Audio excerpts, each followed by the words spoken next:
Hello world. Alright.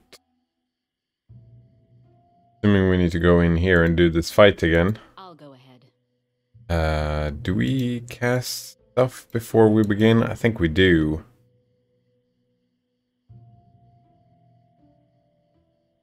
The path is clear. Oh. 2 constitution checks that we succeeded, eh? Here. You are gonna buff yourself. My skills are getting rusty. You're gonna buff yourself. Right here, my friend. What are you gonna do? Arkansas? And like that's always the way to go, isn't it? Don't know what energy.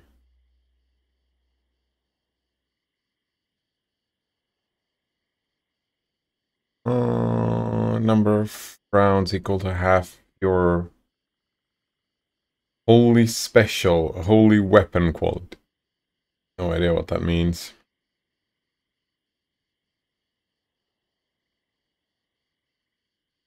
Actually, less. Yes. We need to give Octavia a bunch of hit chance here. Right? I won't let you down. It seems like we're not taking a bunch of damage here. Don't need a bark skin. Sure, reduce person, that's probably fine. You're still casting Bless. Owl's Wisdom. Sure. Yes? What else do you have? You already have Cat's Grace. Oh, and we're still... Oh, shit. What's new? You have my attention. Let us bide our time. I'm listening. We should move. We should prepare. Share your troubles. Alright, that's probably fine. Shit. 3 constitution damage. What about this poison here? Frequency 1 round for ice. Do we have a cure poison? I don't think we do.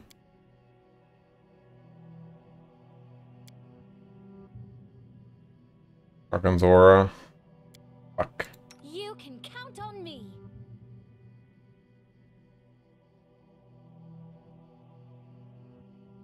Could try and get the fortitude up, I suppose.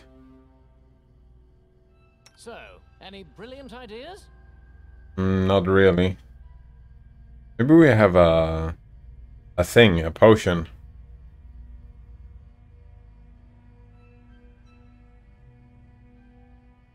Sure. Do this. Oh, we also need to drink this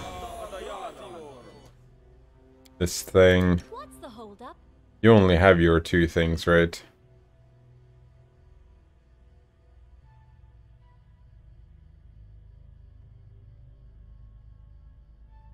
And let's go bewildering on this thing.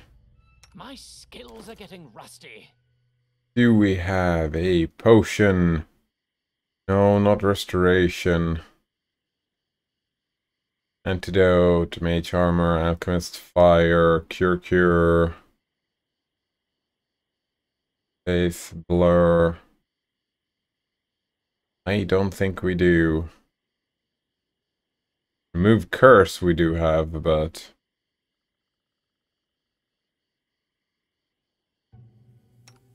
suppose you could do a lesser restoration, right? Bothering you?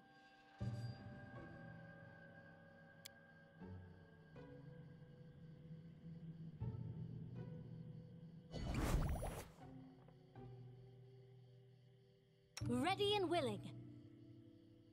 Then I think it's time to start Consider attacking. provoked. The touch is 7. We could actually start using telekinetic fist. You require my assistance?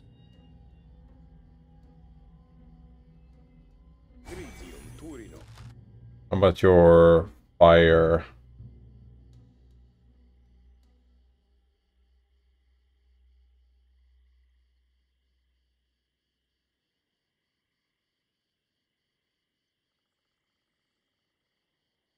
That's probably fine. I'm not afraid. Oh, Jathal could have animate dead right here. Rim could have done something better right here. Full strength. Actually hit the Bane. Go with the Bane. You can do what? Oh, start singing.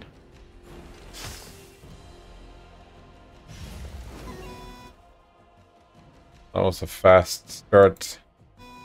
The singing. Animate some more dead. Oh, you actually started attacking the dead, didn't you? Thanks! Means you can't really do anything. Explosive bombs is probably a good idea. Yeah, 20 damage. Xavier just attacks. The rim here needs to do something else. Maybe we can attack. No, I think they're probably standing inside the poison here, so... I don't think Bane is gonna work.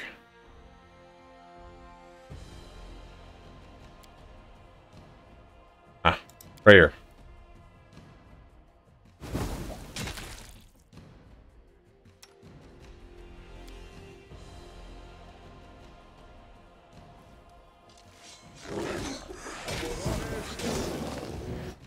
It's already down.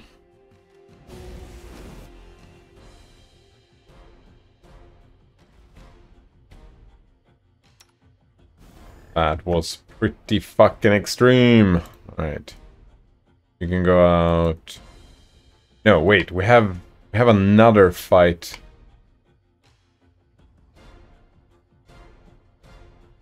Up here, don't we? But I do want to loot this thing.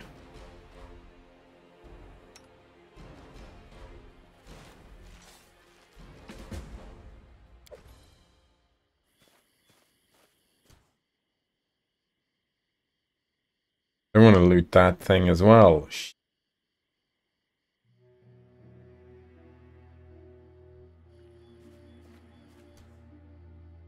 Tread lightly. Oh. Fucking failed.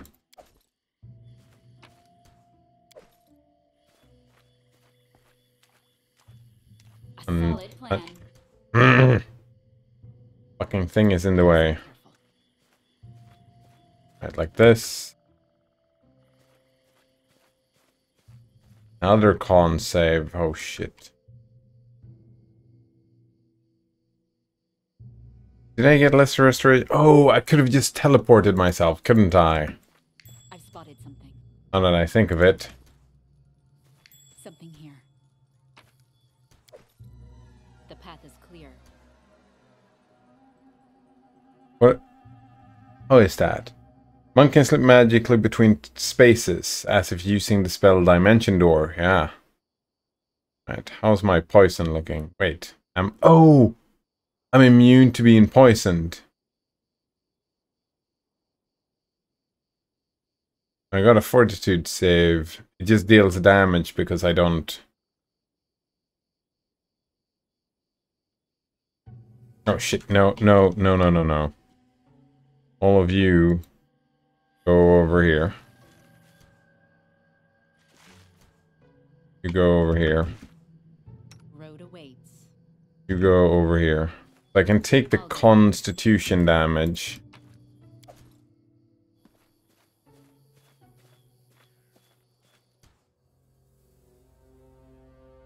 And be just fine about that.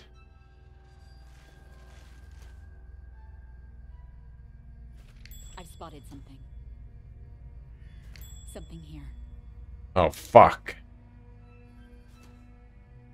That's a trap. Maybe the poison will disappear. Okay, so now the plan is, how much constitution damage do I have? I still have +2 constitution, so that should be fine.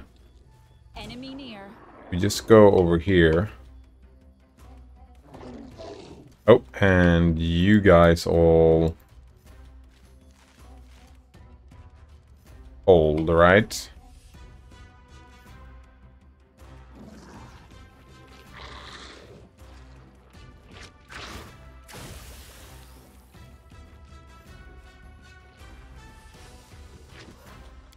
All can go over here. I've spotted something. Oh. We don't need to pick up that yet. Alright, everybody goes over here. Maybe this is how I should have done it with the tree as well. Wait, what do you mean poison fortitude save? I don't have a poison on me. Forwards. Alright. Go here. You go here. Need a lesser restoration. Right here. Yathal can... Oh, all the poison, all the skeletons despawned, didn't they? Can just attack. Bane weapon. Well, if you, both of you can attack as well. Clever ploy.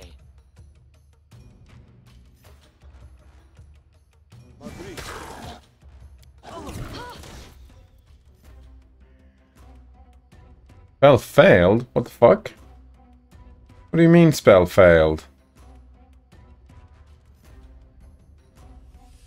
Failed on a concentration check because someone attacked Tristan, is that it? Did we lose the spell by doing that? That would suck, wouldn't it? Where is it? We did lose the spell. How bullshit.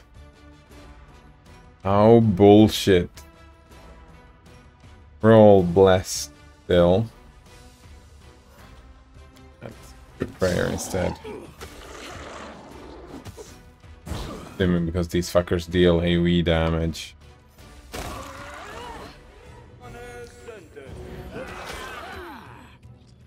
This fucker is so dead. You don't even have to do this anymore. Oh.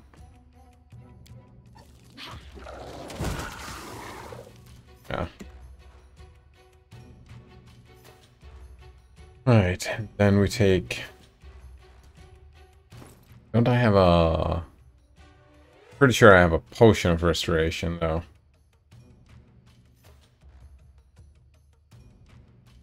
There we go. That's a restoration.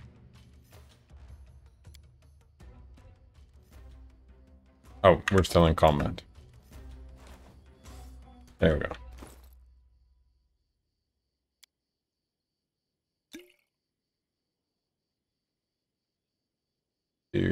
Alright, another one. And one, damn it. Our duty calls. Bad rolls. Well, could have been worse, I suppose.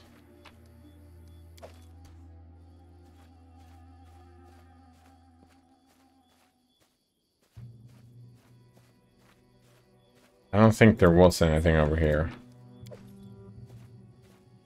Bunch of constitution checks.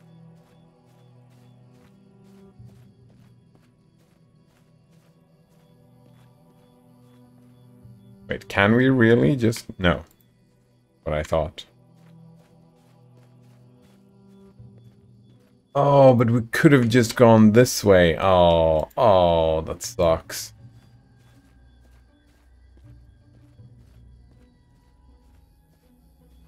I've spotted something. So, all of you now get to go this way. And this way. Don't have any more restorations. Hopefully, Jubilost and or Octavia will survive another.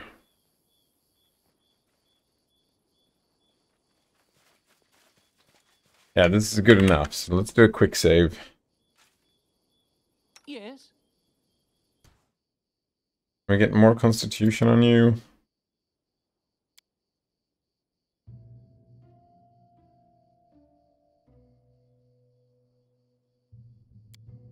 Much constitution damage do you have? Oh, no constitution damage? Right. What's new? We're gonna make this.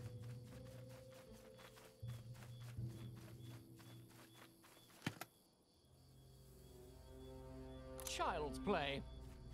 Oh, right. And then we need to loot We it. need to try something else. Wait, you can't unlock it? You can just... Failed the lockpick. Here. That Octavia who's gonna do that then? Together. I did as you asked.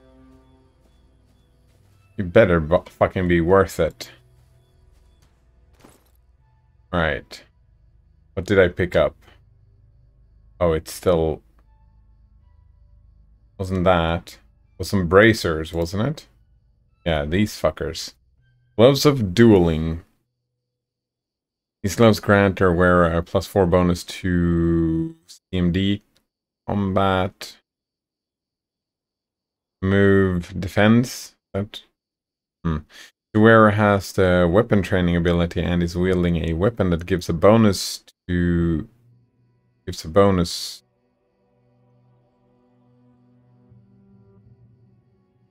Oh, wow. That's a melee thing for sure. For you, probably. Hello, Zach Windenberg. Nice to see you again. How have you been doing? Oh, these are... Interesting. They are gloves, not... My first gloves. Since we only do one proper melee character, that's... Who gets those equipped. Zach Willenberg says, I'm just hoping... Oh, hopping in for a second, because it's 2:30, but how's it go? How is it going? How's it? It's going fine, yeah. I've had a long weekend. Rough hangovers, but a good time, so... Trying to get back to normal, I suppose.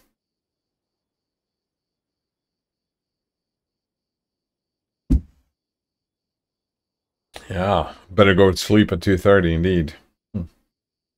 Hey, look, it's that game named like the 80s, 90s book. Pathfinder, you mean? You mean like the game? Because it is like the game, yeah. Damn, you have hangovers. Yeah, I did have, like, usually it's not that bad, but I did have a rough hangover this weekend. It was very rough.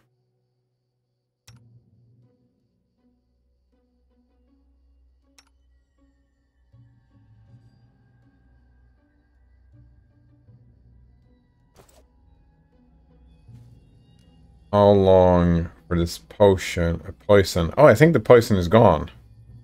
Oh, only as long as we stand in the poison, probably. And I don't think we can rest past this. I think what we need to do is we need to go to Tristan. We need to get a lesser restoration. Let us bide our time. Still have -1. You have -4. No negatives. Just the two of you. Since you only have 1 negative, we're actually gonna do the spell on Jubilos here. Right here, my friend. Come on, good roll.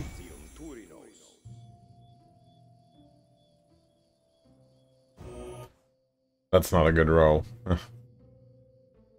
Like Willenberg says, I got used to him. Gets balanced. I don't get drunk a lot nowadays.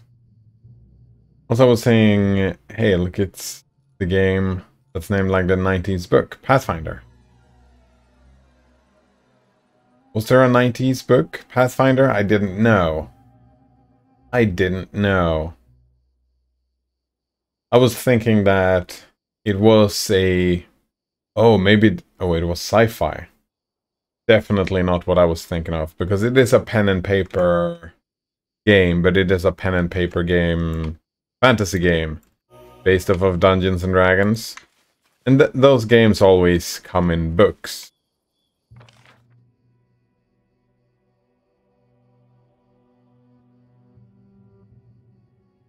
Alright, let's go and talk to these guys. They're gonna be happy about this, aren't they?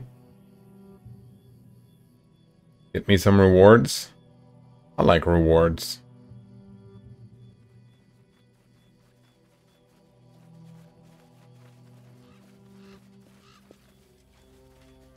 Right. Sci-fi, I still have it. Is it any good? Book is worth something like $290 now. Oh wow. Look at that. Scythe's tree is no more. Puckles give you a wide grin while Teresa wipes her away a tear.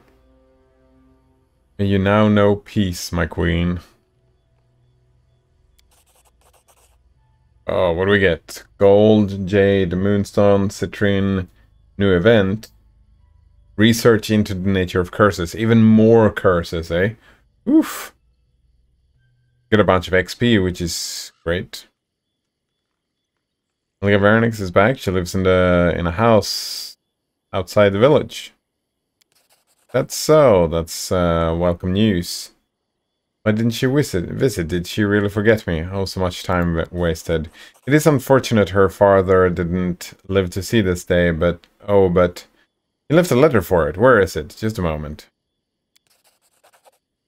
After several moments rummaging inside of her tree, the dryad reinforced a... full of parchment. Please give her this, her father's last words, and tell her to visit me. I would so love to see her again. I will take my leave. Right, what did we get? A letter from Ceterex. So let's check the letter from... Oh, here it is. I wonder if I did read this letter from Jamandi. Oh, yes, I did. Noodle says, hi, I'm new. What's this stream about? What is this stream about? Getting back to normal, I suppose. What it's about. Books selling for almost $300. Big fancy book, isn't it? How are you doing, Noderunner? Info. My daughter Elga. I'm sure you don't remember my face, but I hope you do know my name. In case you don't, I'll introduce myself. My name is Ceterex. I am your father. I deeply regret I never had the chance to watch you grow up, that I didn't help you at times of hardship, and didn't share your moments of happiness and your sorrows. That you never knew how much I love you. It is unknown to me what Isabel, your mother, has told you about me. Whether you ever found out that I'm a satyr, whether you've heard of the extraordinary place you were born, or of my fate after your disappearance. In this letter, however, I'll try to tell you everything. Everything, eh? You were born in a village where humans and fae have lived in peace for centuries. A lot of yawning. Another one says, are you tired? You seem to be yawning more than once, which surpasses the threshold if I ask or not. I'm a little bit tired, but that's not... I think when I do a lot of this type of reading, just long text, reading out loud, I start yawning for some reason. I don't know why. Maybe I don't breathe enough in between. But I am a little bit tired. I had a long but fun weekend.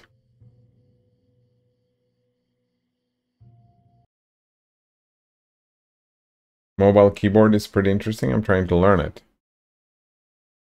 3x3 grid layout. Use a swipe for less common letters. It's easy to learn. Oh, didn't we talk about Didn't we talk about exactly this? Just like half a year ago or something that, oh, isn't this a better way to do a keyboard? It is pretty fucking interesting.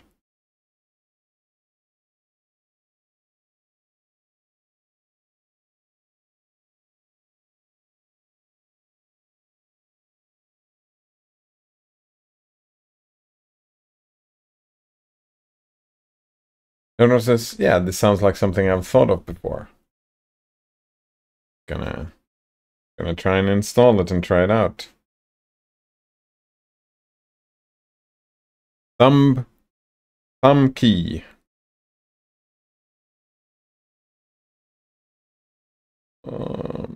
Key, there we go. Install. I'll try that out.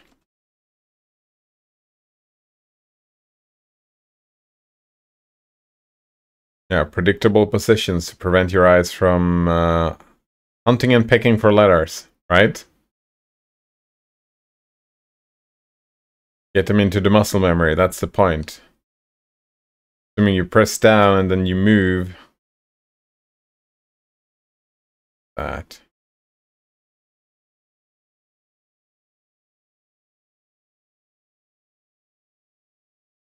Wonder if it does.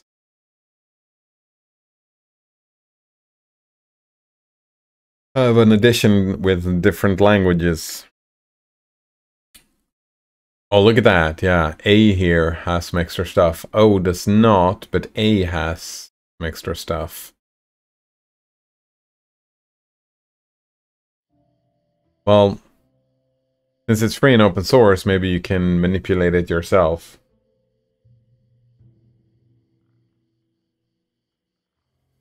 Dodo says, you know what else would be neat if they implemented this for typing on the Steam Deck?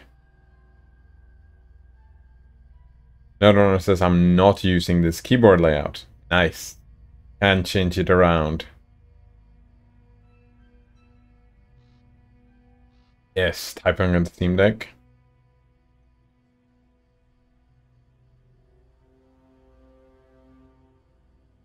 Oh, right, yeah. Use the...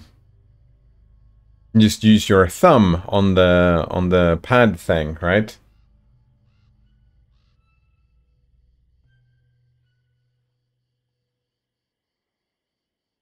Using the messages layout. Man, you could read that in a couple of ways. Messagey seems like the one though.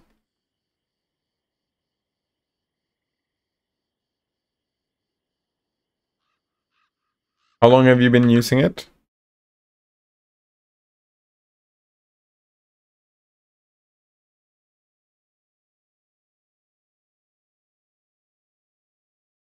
Oh, it's the original keyboard project this is based on. Yeah, it said... Here we go. Yeah, this project is a follow-up to the now unmaintained and closed source Messages keyboard, which is its main inspiration. There you go. But it's not closed source. Very GNU.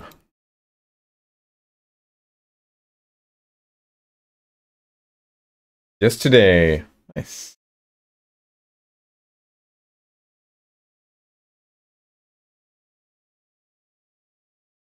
Oh man, I'm almost looking forward. I don't use my phone very much, but put that in there. I mean, it was available on, didn't they say... Oh,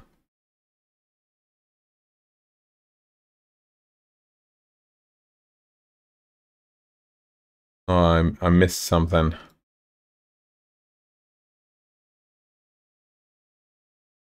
Yeah, you can probably, alright. Can we get this for Steam Deck? I don't know how much work it would take, but maybe. Maybe.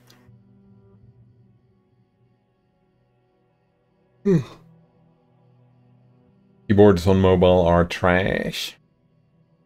I do agree with that, yeah. Another one says, yeah, everyone I show this to think it's neat, right? It looks fucking neat. Like you're saying, keyboards on the mobile are trash. So trash. They're trash. Where were we? You were born in a village where human and fae have lived in peace for centuries. We were more than neighbors. It was a close union.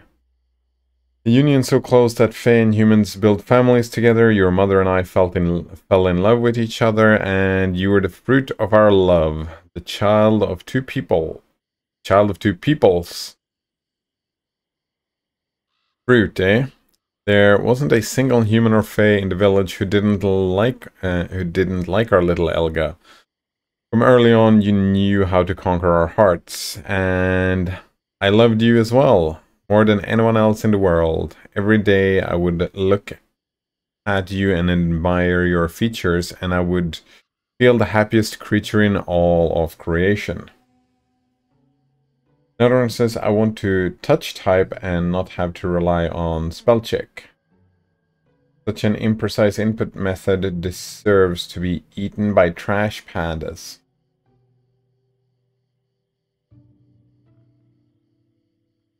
Yeah. Trash pandas. But it is interesting, because it is interesting that this keyboard layout, QWERTY as well, has stuck around as long as it has, right? That has stuck around, and then they just implemented that on the touchscreen phone. That's the only thing that happened, and weird that keyboard design has not really, I mean, it has. There are other versions, but you kind of have to go out and look for them.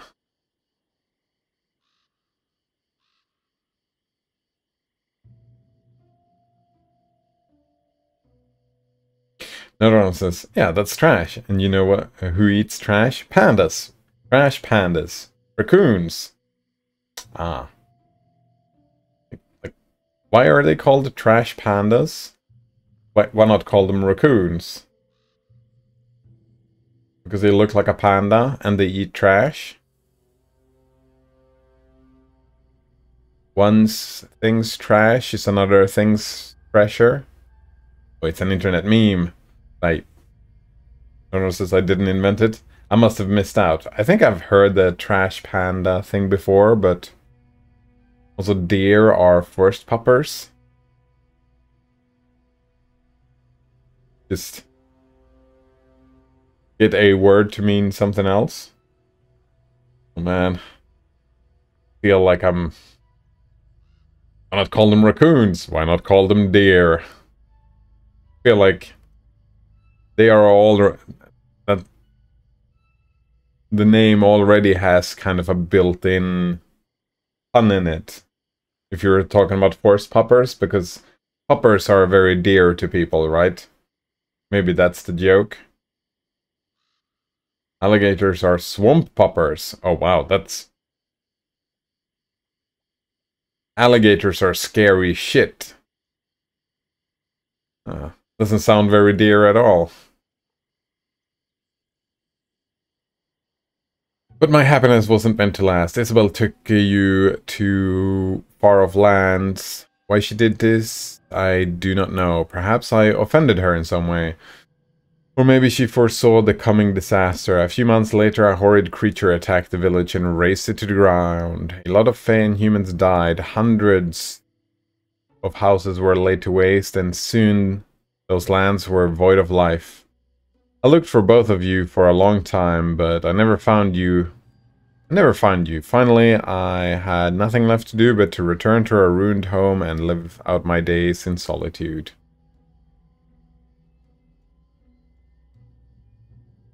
No one says, yeah, that's the joke, which makes calling alligators puppers funny. Right. Remember seeing a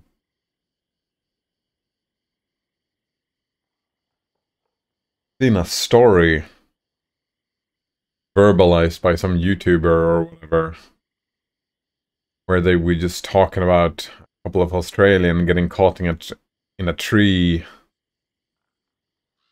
in a storm or whatever it was. Hunted by an alligator.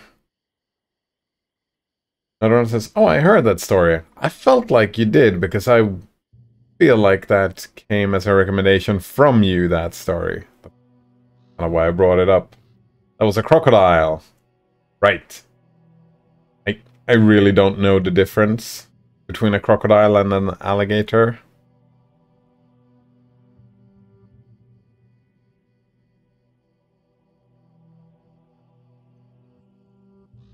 Feel like maybe I'm being racist here, but both of them are equally scary to me.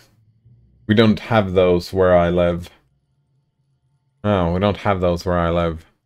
Well, at the zoo, I suppose I've seen a couple of them. Another one says, we don't have them either. That feels good, right? I think I had a nightmare, now that we talk about it. Yeah, I think I had a fucking nightmare about those things just like a week ago or two. Another one says, I mean in North America, but not in my state. Never seen one. Oh, never? Not even at the zoo? I saw, well, not one of those huge ones, but I saw like, I wonder how long they were, like. Yeah, I saw just a couple of weeks ago. One of them was almost as long as me. Not really, but almost. Since I don't have a memory of seeing one at the zoo. There you go. I mean, yeah, right. Might have seen one, might not remember it. Another one says, I haven't been to a zoo in some time. I went to a special type of zoo. Had more aquatic creatures than indoor zoo. Bunch of fish and stuff. They didn't call it a zoo, they called it something else. I don't remember what they did call it. I don't remember. They called it an aquarium? No, I was thinking that, but that was not it. They called it a terrarium?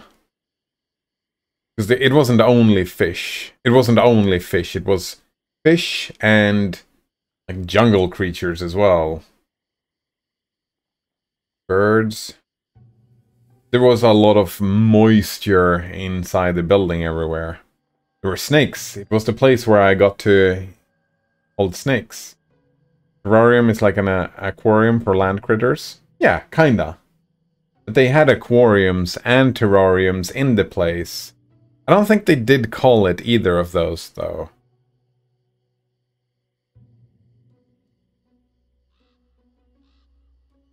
I don't think that's what they called place. You can make a terrarium in Terraria, though. Nice. Yeah. Wait, can you? I don't think I ever did. More aesthetics, more than... I guess you can just trap a couple of a couple of things in there. Don't they die after a while, or despawn? Maybe not.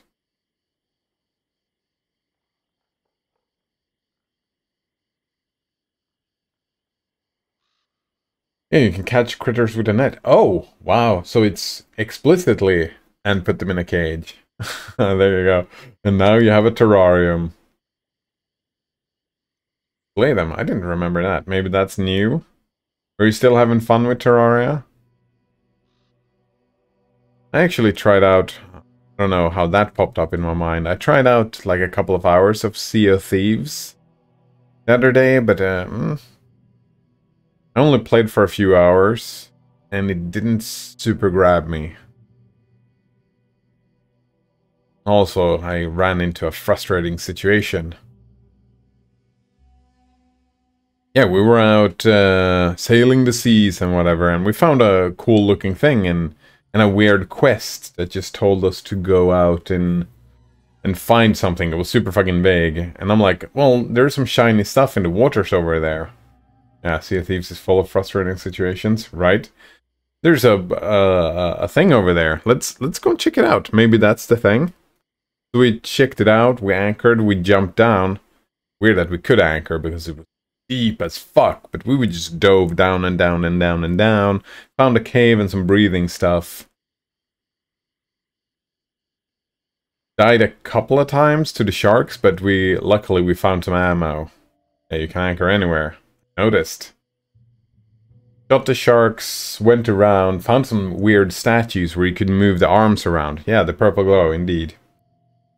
So it took a little while to figure out. It was pretty funny. It was pretty fun. Not funny. It was pretty fun to figure that whole thing out with the statues and finding the caves and just what was going on. And then we found all this loot and we were like, oh man, all this loot is cool. And then we had to figure out how the storage statue would work because you can't just walk all the loot back. Eesh.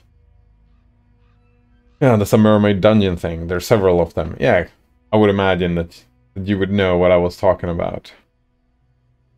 So we did that and oh man, I screwed up the statue thing, so I had to we picked up a bunch of loot, put it in the thing, and then we released it inside of the cavern, which then it was all the loot was just in the water, so we had to take it back to that statue and figure out that, oh, you can just release it outside in the water at the top. A mermaid will give you the stuff. Then, like, we spent a lot of time there. There was only 2 of us, right? So much loot. We filled the ship with loot. Man, and I was so worried someone is going to show up and blow us up and take all our loot, but that didn't happen. So we went back. Hello, Minecraftic. Let's see again. How are you doing today? Another one says, yeah, you want to release it outside next to your ship. Yeah, we did that. I've had a crew member release it somewhere during a storm and we couldn't find it. Oof, that is rough. Also, we put it on our ship and we get to the outpost, right? And we pick up the fancy looking chests first and we go and drop them into the guy. And then we have like, that's like, I don't know, a fourth of all the loot because we took all those tiny things and put them in the chest.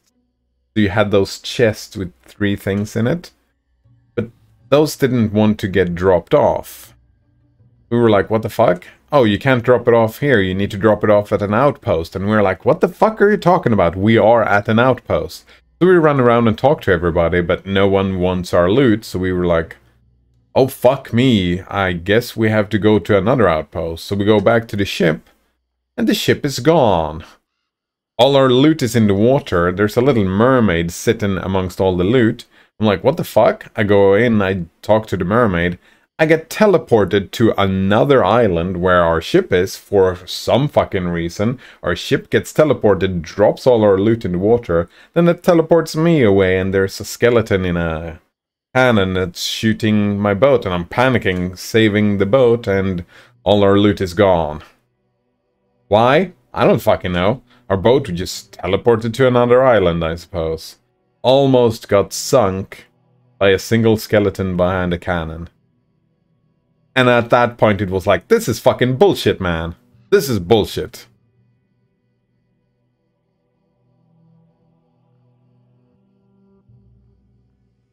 No, says that's not that much loot, don't worry about it. I mean, I didn't know that. I did worry about it. And it was bullshit. My ship just randomly teleports. No warning, no nothing. It's just gone. My Craftic says I woke up at 4 AM and I had a nightmare and I'm sleep deprived. Well, that sounds too bad. My Craftic, I hope you get over it. Sleep better.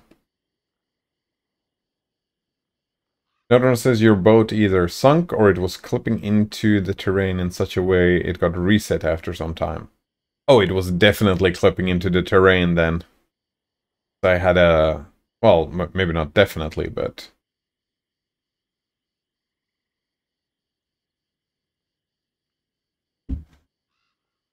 But if it got reset, why didn't it keep the loot in it?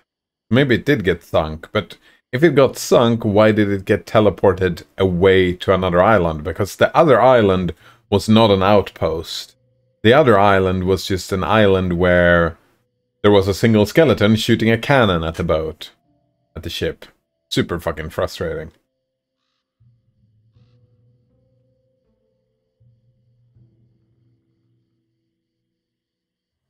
Another one says also some loot needs to be returned to a very specific place and it might not be worth taking it there. Yeah, and that's something I did, right? I tabbed out and searched for, okay, this is the loot, they don't accept it, where do I drop it in? And the only information we got was, oh, you drop in loot with this guy. And I'm like, no, that's... all these people that you're listing that receives loot says no. Another one says it doesn't take the loot with it, it just spawns at a random island. That is some fucking bullshit, man. That is some bullshit. I mean, I get if it gets sunk that you lose the loot. That's one thing, but just flipping into the terrain, right, just drop all the loot and spawn at a random island. That is some bullshit. Another one says you don't want your ship to be beached, or that could happen. So I know now. We were thinking, right, our thinking, Noderunner, was that, alright, we have a bunch of loot in our ship. We don't want to swim back to the boat every time, right? We don't want to swim back to our ship every time. We want to just run back and forth, so it's better to be closer to be beached or whatever and kind of put our ship in there so we can just run back and forth and pick up the loot if someone were to show up and take our stuff from us. Right? We were going for speed and we got penalized. Fucking bullshit. My craft chick says a ship full of skeletons with weapons sounds like an idea for an adventure at sea. Ah. A necromancer captain would be useful and it will be cool. And that sounds similar to what went on to the game. Another one says also you could go back and return it, or your crew could return the loot there in the water. My craft chick says, and it sounds a bit like a Hammerhead adventure. Another one says there's a tall tower thing and a person will take almost all the loot in there. There's a new thing they added recently.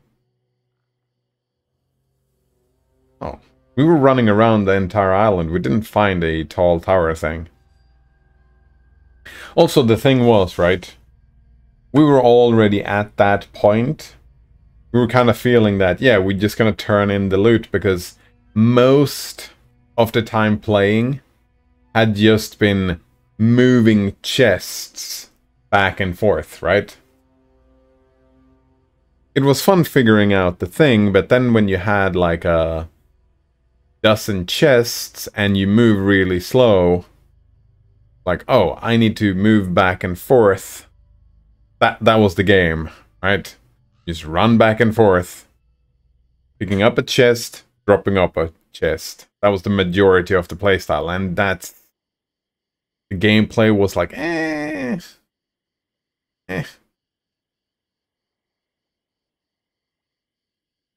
Another one says, I don't expect you to remember any of the names, no, but I could tell you exactly where it goes. Oh, that doesn't surprise me, right? You were kind of, if I remember correctly, Noderunner, you kind of warned me about that in Sea of Thieves, but that there are a lot of bullshit that when you don't know it, you don't know it, and you kind of just need to learn it.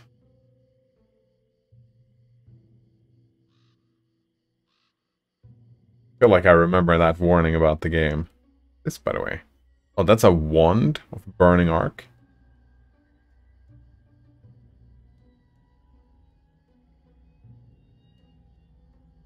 My craftchick says that's what it was supposed to look like. I don't know why it translated wrong.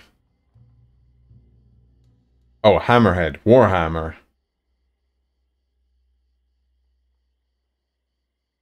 I guess for normies, not gamers, Mike Craftchick, a normie would know what a hammerhead is, but warhammer is a very rare word for a non-gamer.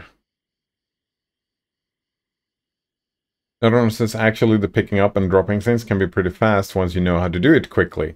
Yeah, like parking your ship as close to the island as possible, but no, you can't do that because then it fucking clips and teleports away. So, fucking bullshit. Netherlands says, except you're earning money mostly for cosmetics and you might not be interested in that. Man. I feel like that's what the game was all about. Going out, finding treasure one way or another, and then bringing it back and selling it to people. You're supposed to use the harpoons. Yeah, we figured that out afterwards. That, oh, we can use the harpoons to pick stuff up from the water. That would have been way faster.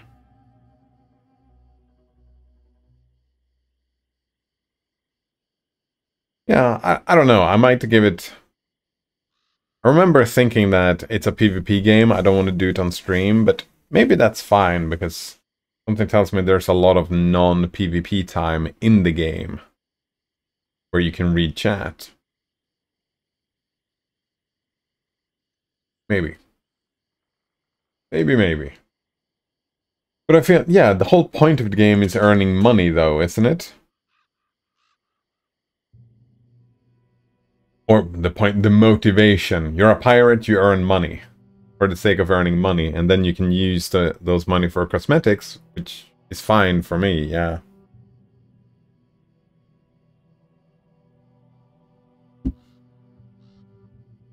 Another one says, yeah, let's say you're doing a dungeon. You put all the stuff in a pile, spam your harpoon at the pile, sail to the nearest outpost, and spam the harpoon on the outpost to offload. Oh, there you go. That's how you do it fast. So you can harpoon things in, and you can harpoon things out. And you help each other, right? You create a chain. So one person is shooting at the island, and another person is turning it all in. Well, that's way better. That's way better. Can't do that in the mermaid cavern island, though. You still need to move it to that statue. Oh, man. I was immediately, when I released the loot from the statue, I was like, no! No! And we had an unfortunate situation where I had to swim up, get the loot, and swim back to the statue again. Oh, it was awful. That was the closest route. Maybe I could have tried and changed the level of the water again, and maybe that would have made everything way easier, but I didn't for some reason. Everyone says you can nowadays, yeah. When I played, you had to carry things to the outpost one at a time. That's what we did, yeah. One at a time. That's what we did. My craftchick says Warhammer is a faction of pirates, and one of them is a vampire lord from the von Karstein line who said that he's bored with the intrigues of others and will take over the fortress, and for years we can hunt for ships. Another one says, at least you'll never make that mistake again. Indeed. We all got to learn somehow, right? Yeah. Indeed. That type of game, isn't it? Yeah, I don't think I've given up on Sea of Thieves. My my guest definitely did though. Yeah. He was like, "No, fuck this. This game sucks. I don't want to play it anymore." Which is fair. So we all got to learn somehow, but he was like, "Nah, fuck this." And I think that's fair. He doesn't game a lot, so having... The game is pretty slow paced as well, right? There's a lot of sailing and just moving, and a game like that kind of has to be slow, so I get it. Not for everyone. Alright, Cetrix continues. I'm grieved that Isabel didn't allow me to be with you, but I'm glad she took you away and saved your life. Nowadays, I'm one of the few who still live in the village ruins, hoping desperately that one day you will return from your homeland.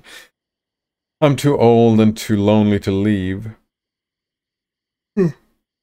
If I don't live to see you come back, then this letter will tell you of my fate. Forgive me, my little girl. I love you. Cetrix, your father. I feel like it's a little bit rude reading their letter like that, but well, there you have it.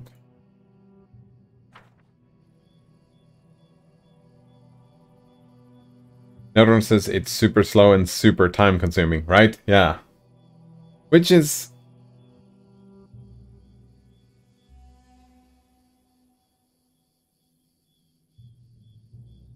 For me, that can be a good thing or a bad thing, depending on how the game is, right? For me, a big part of games nowadays that I've been noticing more and more that I care about is how much does the game respect your time?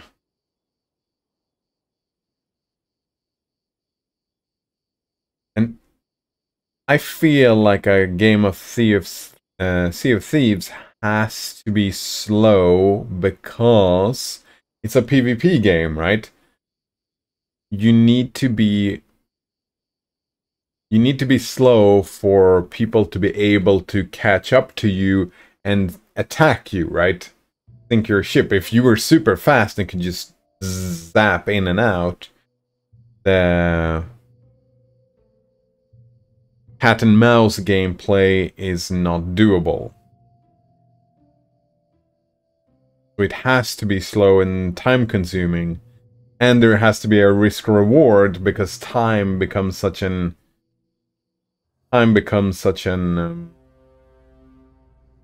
important aspect of the game where you learn to be more and more and more efficient, and at the end you end up with that risk reward kind of situation. Right. Now we've done one thing. Do we take the thing back to the outpost and sell it for money? Or do we continue and be more efficient by picking up more loot, do another adventure or whatever before we go back? I assume that's part of it, right? How much do we fill our ship before we go and have to, like, even with the harpoons, it's gonna be slow going, turning all the loot in and whatnot. Being more and more efficient. I don't know.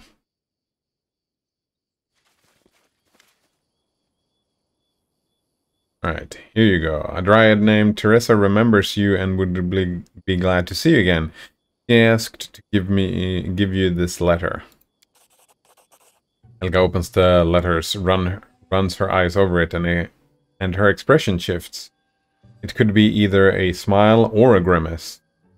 That's how it is. Well, what does it matter now? She gives a rattling sigh. Oh, Teresa, I should visit her someday. Yes. That's it? No XP. Good riddance. No nothing? Well, we need to get back here for the ghoul, I think, and for for this thing. So we're definitely going back here later, but I think this is good enough for now. Do we rest here? No, I don't think we do rest here. I'm listening. I think the plan is to... Oh, but after we rest, we need to go in somewhere so that we can cast more lesser restorations. 2 of them, maybe even 3 of them.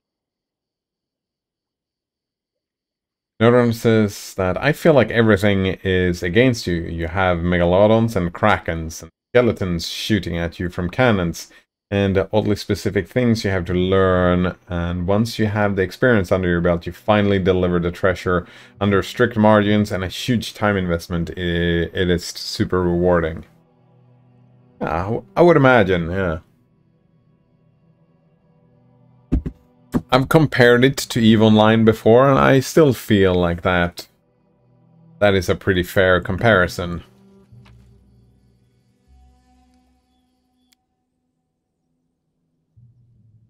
That you do this entire... There's a lot to learn, a lot of things to get good at. You even need a little bit of luck, right? And whatnot. Many moving parts.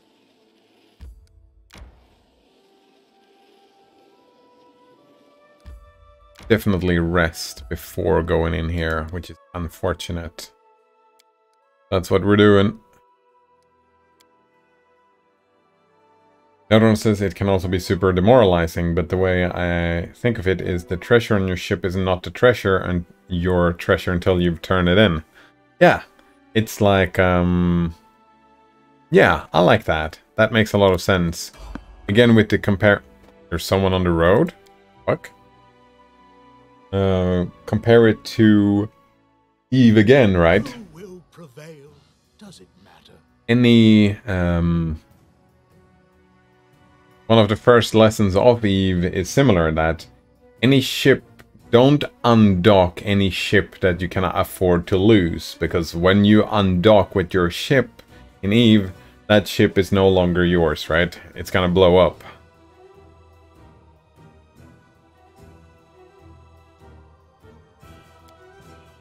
Aim carefully. Your life ebbs low. You really need to learn how to be better at singing.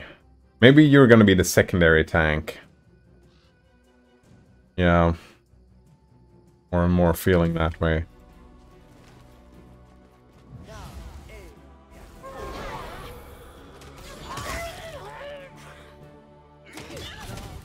The fuck is Harim doing? Oh, there was a bandit there. I didn't even notice.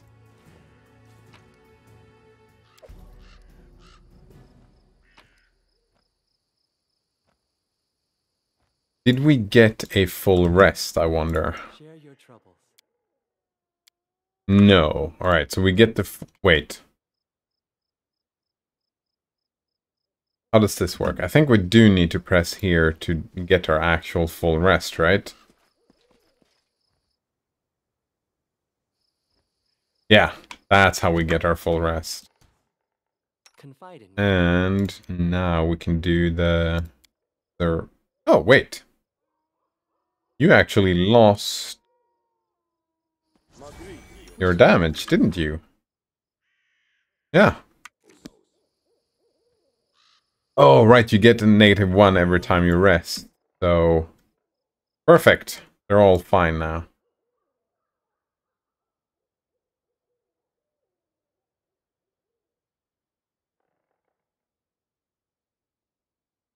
The rewards are not all cosmetic. It is also a grind to Pirate Legend and everything that unlocks.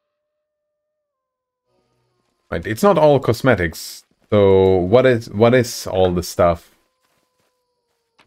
So you don't unlock stuff after a while, but Pirate Legend unlocks new stories, game modes. Actually, that's something that we did notice, right? You can buy better and better Quests. Yeah. Would you like the spoilers? Hmm. Maybe not. I'll let you be the judge. I'm on the fence. I'll let you be the judge of the spoilers. I feel like the only story mode, really, is... I haven't learned anything about the story of the game. I didn't play the Captain Jack thing at all. Because if I understood correctly, the Captain Jack thing was a...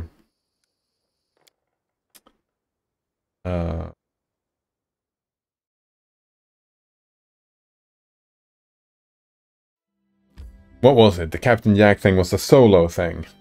Which I might play as well.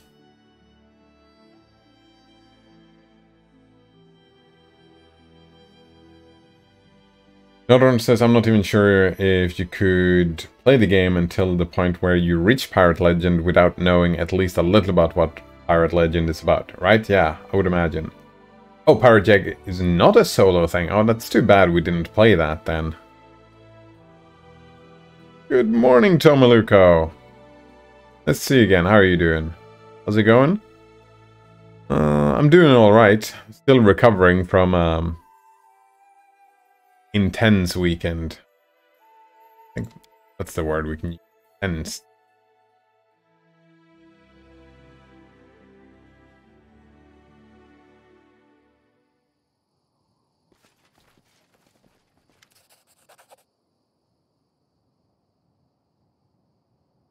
Here we go. Another orgy. I mean, sure. Sure. That's what happened.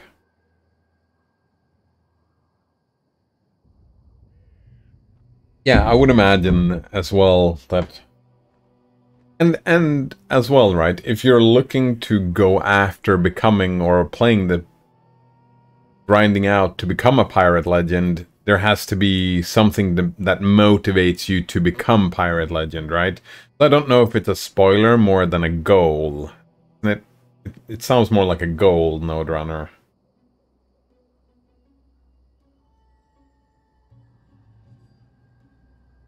Someone look at this, obviously that's what happens. No other options than that. If you have an intense weekend, it's always an orgy.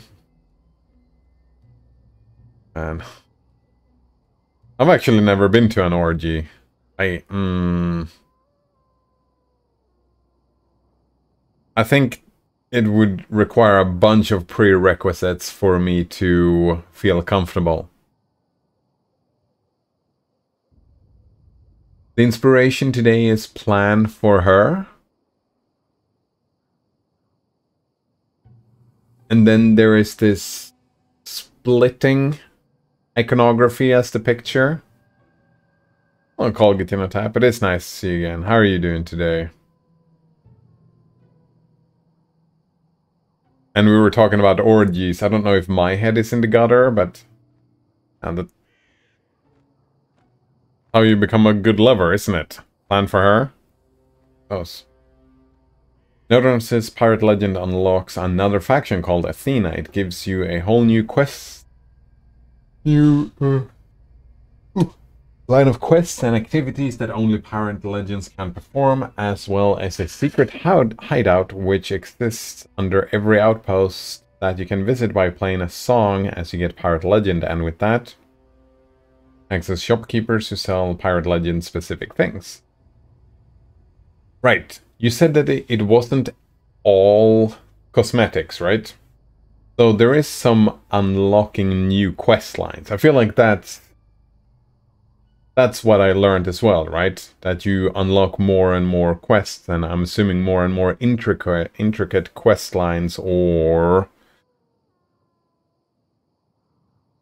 the more you play. But do you unlock other tools as well, or is that it? You have a hidden secret hideout. Someone Lucas says, do you want to hear a funny story? Yes, I do. I do want to hear a funny story. I'm a fan of funny stories. Hope you didn't oversell it, because can overselling it make it less funny? I don't know, maybe not. Actually, hyping up a funny story can be part of the funny story and making it even more funny.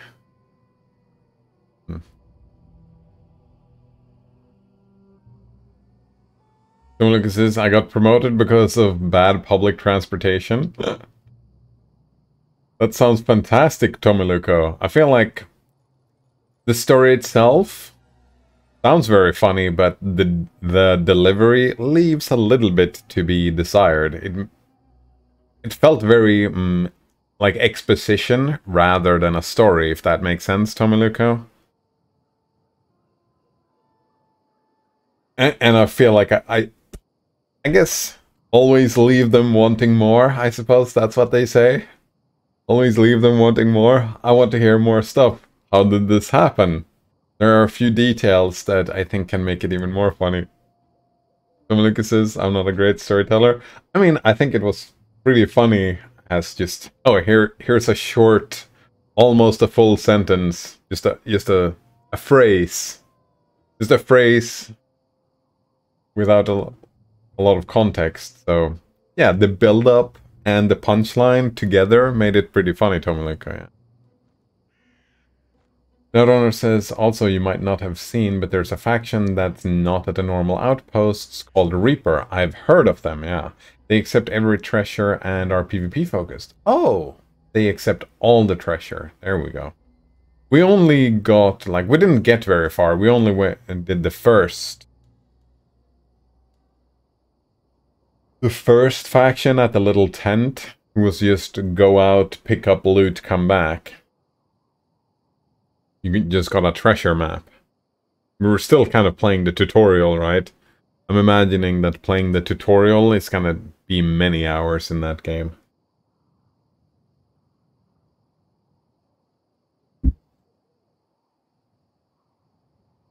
Tomiluko says, I'll tell you the full story. Oh man. Don't strain yourself, Tomiluko, because the full story can be excessive. But wait, says Noteowner, there's one more faction you might not have seen. They're called the Hunter's Call, and they accept fish, mostly. So, I didn't even see or explore all the factions. Like, we didn't really get that far.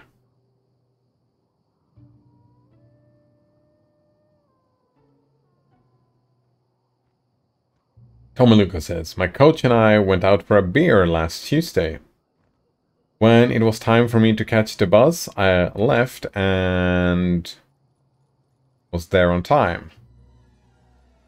Oh, the bus. Then some representative of the bus company was there to tell us that the route was cancelled due to the bus driver being sick and nobody was available to replace him. Well, now I was stranded with no way to get back home. That sounds rough. Yeah, that sounds like an annoying situation to be in. Good thing you had a beer or two. Like, I would imagine if you didn't have a beer or two, that would be even worse. Splendid! I knew you couldn't hide from me forever, you elusive dwarven outpost. Ublos digs the map out of his pocket and marks it. That's it. On behalf of the Institution of Inner Sea, I hereby thank you. As a matter of fact, I'm even qualified to reward you for your help in coin. He throws us some coins. I like money. Now all I have to do to finish my article for the Independence about the state of affairs in your barony. I'll be honest with you, unfortunately I can't write anything too good. Fuck. Lawful evil? Maybe. We need to stick him around. He does not like evil. I don't think he likes lawful either. I think he's chaotic neutral. I don't remember. Noteowner says, I believe you're referring to the gold hoarders. Yes, that is what I'm referring to. Later quests allow you to raid vaults, which involves going to the vault and taking out treasure on a limited time. Oh, time limits. Gross. But also there's a puzzle you can do for more valuable treasure. Nice. Sounds super stressful, and I was afraid to do them at first, but now I think they're fun and there's plenty of time. I would imagine when you redo them. when you get used to it.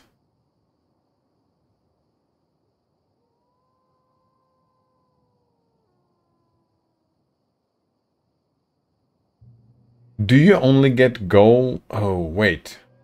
You have to finish the quest. That's how you build a reputation, right, Node Runner?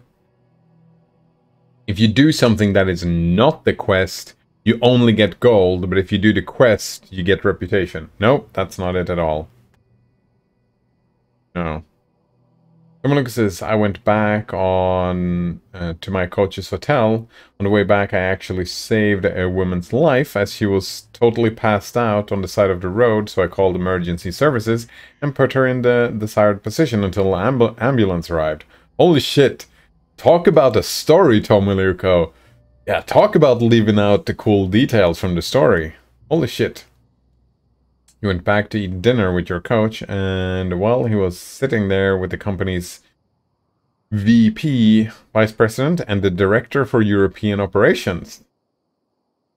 Oh, would you look at that? Getting into a social situation with the big dogs, eh? Another one says that you get reputation when you sell things. All the things, it doesn't matter. You get reputation by just picking up gold, picking up loot, and selling the loot to the person. Oh, and every faction only... They don't accept all kinds of loot. Some factions only accept some kinds of loot. Except for the PvP, who accepts everything. Look at this. So there I was, the unimportant newbie in the midst of the higher-ups of the company and feeling awkward and thinking, don't mess it up, don't mess it up. Yeah, right? Oof. The awkwardness. I can imagine, Tomiluko, that is... Hopefully you told the story about you just saving a woman's life. That's, I mean, that's contextually... It's not even bragging, it's just, this just happened to me. And it's, like, it's... Yeah.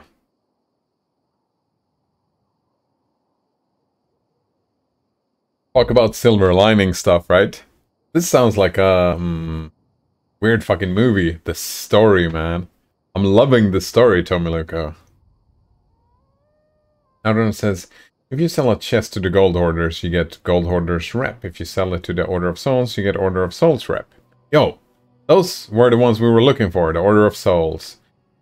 My assumption is that the Order of Souls didn't exist on the outpost that I was at, and not all factions exist on all islands. Because I think we only found 2 or 3 factions on our island. I don't know. No, that's wrong. Order of Souls is at every island. Fuck! We just didn't find them then.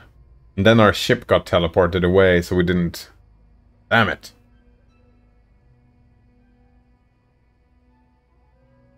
Another continues, you could max out Gold Hoarders without ever doing a quest for them. That's pretty neat. Kameluka says, I didn't mention the life-saving story up until a bit later into the evening to them. Yeah, it's like not the first thing you do, right? First thing you do is you ask about them and learn about them, right? We sit down for dinner, the VP to my right, the director in front of me. Then I was thinking, oh god, I hope I don't have to fart or so. I mean, if you do, you just excuse yourself and go to the bathroom, Tomiluko. Fart in the bathroom.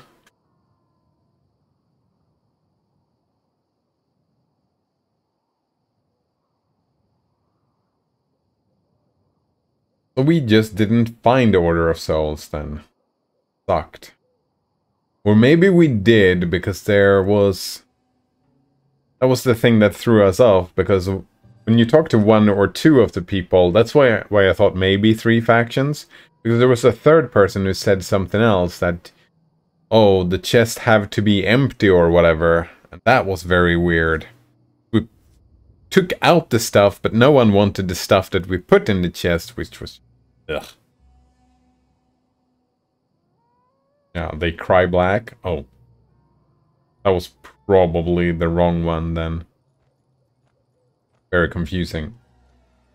Tomaluka says, anyways, we ordered spicy chicken wings and chimichangas and margaritas for everybody and started talking. They started talking about training the coach gave me and asked for my opinion about the other people in training. Oof. Oh, that is a rough fucking question. Oh.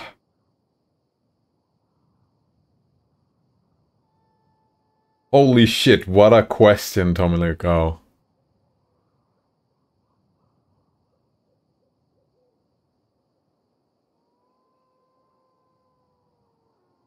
Another one says that the chest can be sold by itself, but not if there's stuff in it.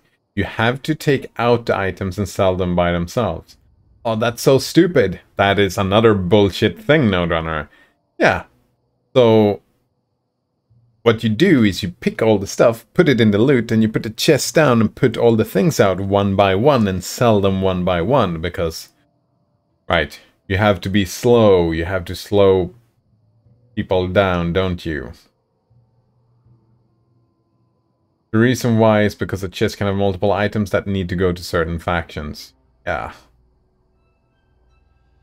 Yep. Slow people down. That is fucking rough. Lucas says, well, I sailed around smacking them, as 2 of them really sucked, and found positive things to say for everybody and tried to move on. Good job, Tomaluka. Good job.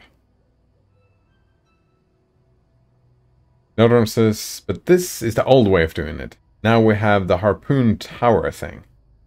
Harpoon Tower. That will just buy the entire chest? Still didn't see the tower thing.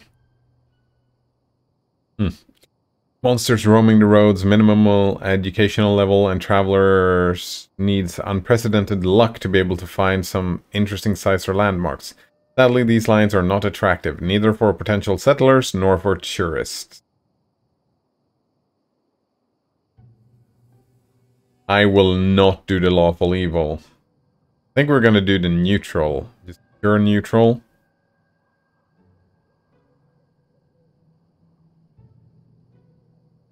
If you're so set to be impartial, don't forget to mention that the Baroness of these lands tends to manage your problems personally, so all of them will be solved in the near future. There you go, neutral.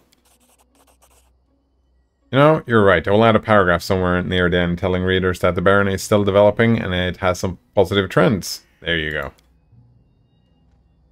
I'll need some time to finish my article. Until then, I'll stay at your capital. I'm sure you don't mind. I do not.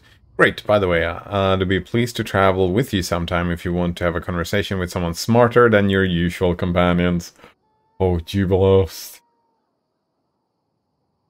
Tomaluka says, gladly, my coach came to my rescue and said that I'd need to be moved out of my department and be moved to a different department, including a promotion. Wait, just like that? Wait. So the director immediately hooked into that and asked me about my previous job roles, etc. And said, yeah, I totally undersold myself for this position. And then the VP said, interesting. Interesting, says the VP. Oh, man. Oh, man. Going better and better, eh? Not about what work you do, it's about who you know. Tomaluka says, then the VP asks, oh, by the way, how are you getting home? Well, I don't know yet. Told the director, okay, book a hotel for him. Yeah, I just told the director as well to do it.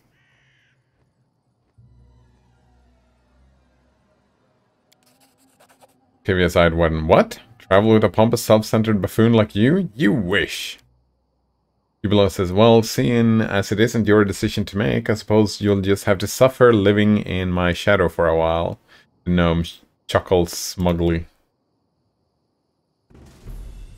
Wait, was that it? We don't have to go any further? I think that was the quest, right? Companion quest.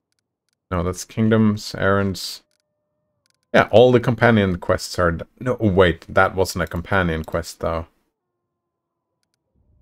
Yeah, no, it wasn't that either.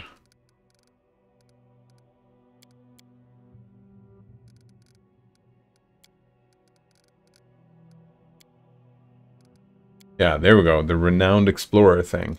Just reward. I think we're looking to do that next.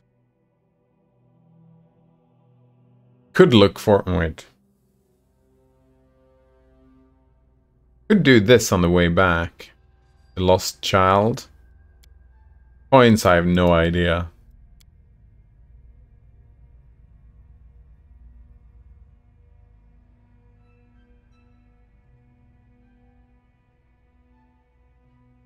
Someone says, well, the whole city, everything booked up except for one hotel, the absolute luxury hotel of the city.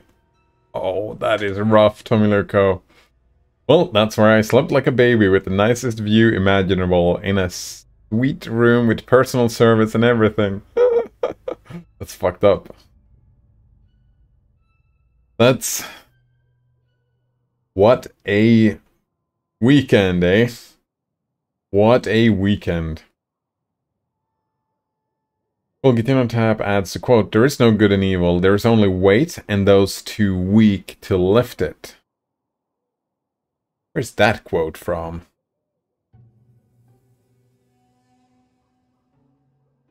I don't get how the two gets glued together, called Getting on Tap. I mean, I can say there is weight and the way to lift it, but how... How is that relevant to the good and evil kind of thing? Anyways, says Tomiluko. Though the next morning... Oh, I hope I really didn't mess up yesterday and came across as a leech or so. Right? Went back to the office and tried to keep a low profile. And then about 1 hour into the training, the VP came into the room and said, oh, can you come out? I need to talk to you. My stomach immediately turns and I think, fuck. What the fuck? Why are you here? Oh no. Oh no.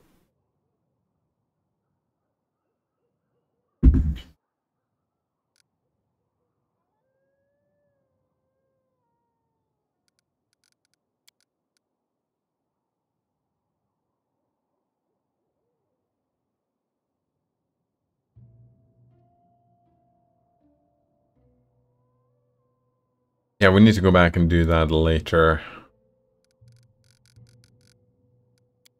Yeah, let's maybe go...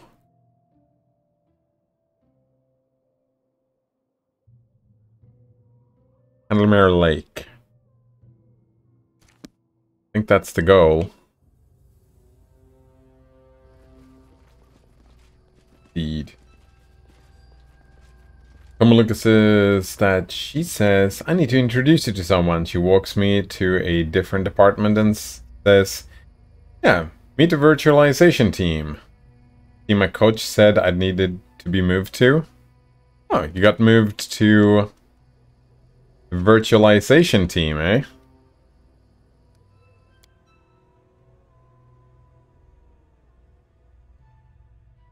Assuming because your skill set? Not at this point, says Tomiluko. What do you mean, not at this point? You're not moved yet? We're gonna go this way. So yeah, I'll talk to them, and then they show me some tools, etc., and I go back to the training. Oh, that's it? They just introduced you?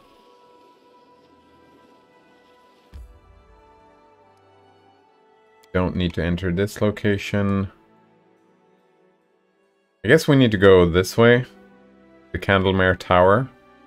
What about the Lizard Folk Village, though? I don't want to go to the Lizard Folk Village as well. Do it.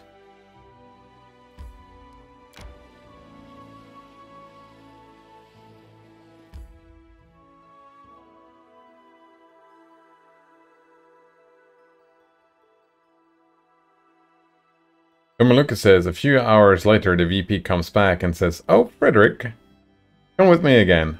You mean, oh, Tommy. Tommy, come with me again. Don't want to dox yourself, do you, Tommy? Well, Gitino Tabs adds the quote, "If you want to know what a man is like, take a look at how much he benches." Wow.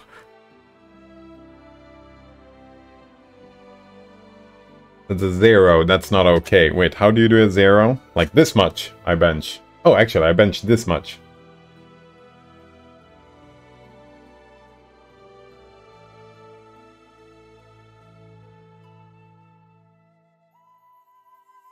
I mean, to be fair, you learn something about them, right? You learn more about them. You know how much they bench, but more than that, I don't fucking know. You can make implications from that, I suppose, but not enough to make a statement about what a man is like.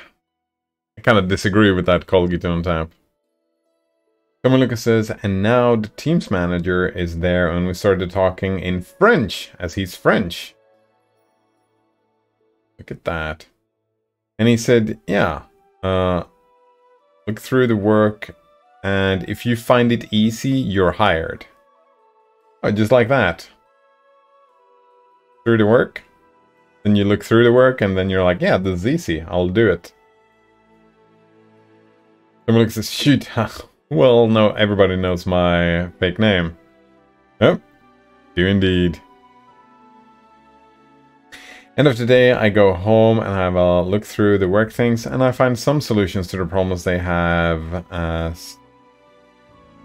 Write up note, and next morning, back into the office, the manager comes into the training and tells me, yeah, as soon as I can get you out of the team, you're in my team. There you go. Like that. Olgitino Tab says, you think knowing how much one benches is not sufficient to judge their character? Yeah, exactly. That's kind of where I went with that, Olgitino Tab. It is not sufficient to judge their character.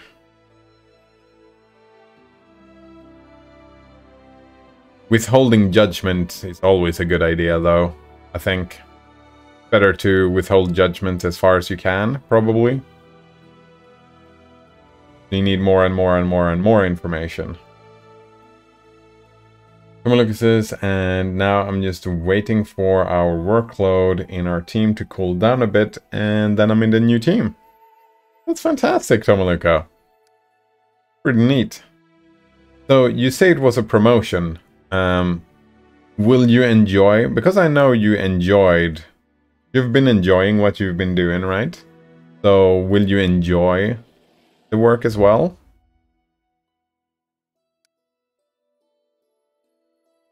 Now, let's check out the village. Yes, I do want to enter this location.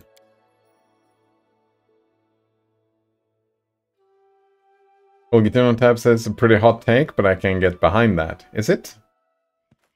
I feel like it's the other way around.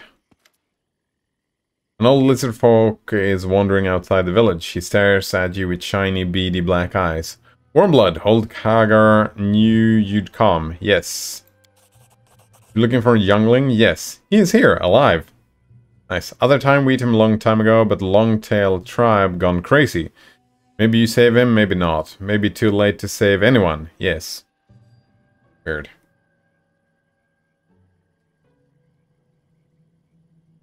Lucas says, and then the VP later that day told me that I'm also getting a no-limit Amex American Express, as I'll need to travel for work with the new position, as I'm overseeing other people's work, etc. Well, I still do technical stuff, I just need to coach others now. Neat. I really need to work on my storytelling skills. I feel like the storytelling skills were pretty neat, Tomaliko, yeah. I'm quite happy with the story. Fucking neat story, dude. Yeah, the extra details really sold it.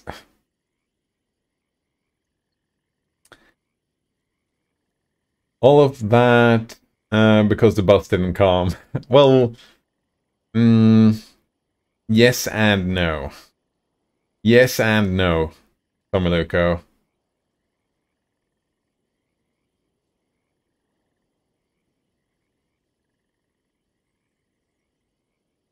There is getting the opportunities, and there is seizing the opportunities.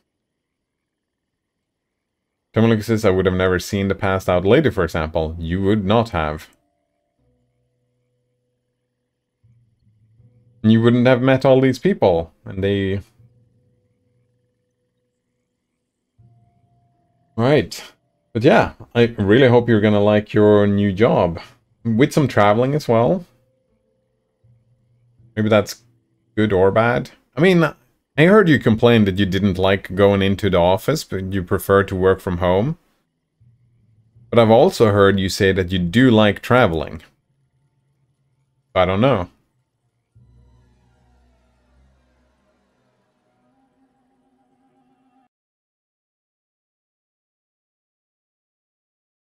The source for the quotes? Is that something? Do I want to see this? Harry Spotter, did you skip leg day? Oh. Harry Spotter, the boy who lifted. Man, he looks upset. Someone says, well, going into the office sucks as it was all on me. Now it's not anymore. I can write it off as travel expense. Nice. Oh, it was... Going to the office sucked, not because of the travel, but because of the cost of travel. That way it sucked? Again. Every day is arm day, sir.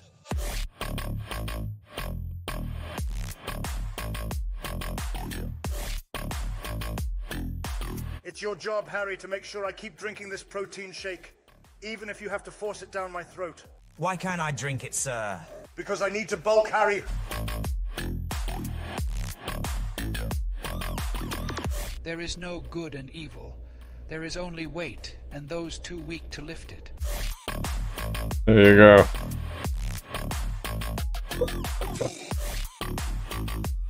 If you want to know what a man's like, take a look at how much he benches. This is uncanny. Yeah. Oof. That one was, I don't know. Reminds me of the Giga Chat memes, right? Yeah. That's kind of where we ended up. I feel like that was probably some inspiration. Node Runner, yeah. Someone looks at this, yeah. The cost of going into the office was easily $65 each day lost. That's a lot of money.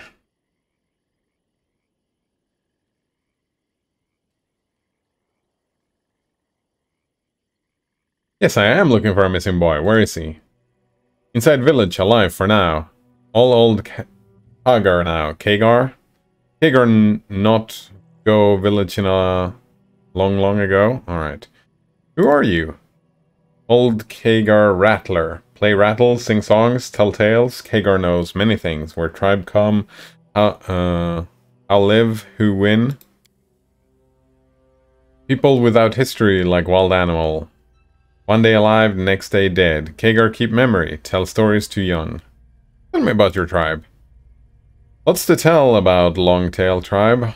Old tribe. Warmbloods not come here, while Longtails build great empire, yes. Warmblood come and go without trace, while Longtails stay here as long as moon ride skies. Tales tell so. That's what Kagar sing to tribe. Tell truth, Longtail small tribe. Wage war with thickskins for a long time, rarely won. If not make peace with Warmbloods, if not learn their language and buy their sharp iron, maybe tribe die long ago, yes. Now Spirit call himself Great Ancestor, live in Spirit Hut, and tribe go mad. Can Longtails be saved? Kagar not know. Seem unhappy, is something wrong? Old man sighs heavily. Around a dozen moon ago, on Forbidden Island in the middle of Candlemere Lake, Bright light appear, then spirit come to Chieftain Veskit. Tell he, great ancestor, invisible hero. Trick check. Veskit believe. Spirit now, Spirit tell now we win everyone. True, everyone battle with thick skins. They freeze in place or get scared and run. Veskit say we now return to old glory, but Spirit demand odd things. Tribe scared? No understand. Well, Getino Tab says, if I remember correctly, we had on an earlier stream discussion about whether you are Giga Chad. I do not remember the conclusion to that. I feel like the conclusion was no. And I don't think it was Giga Chad, it was just Chad. I think one of the prerequisites of being a Chad is that you have to work out, right? And I don't do that.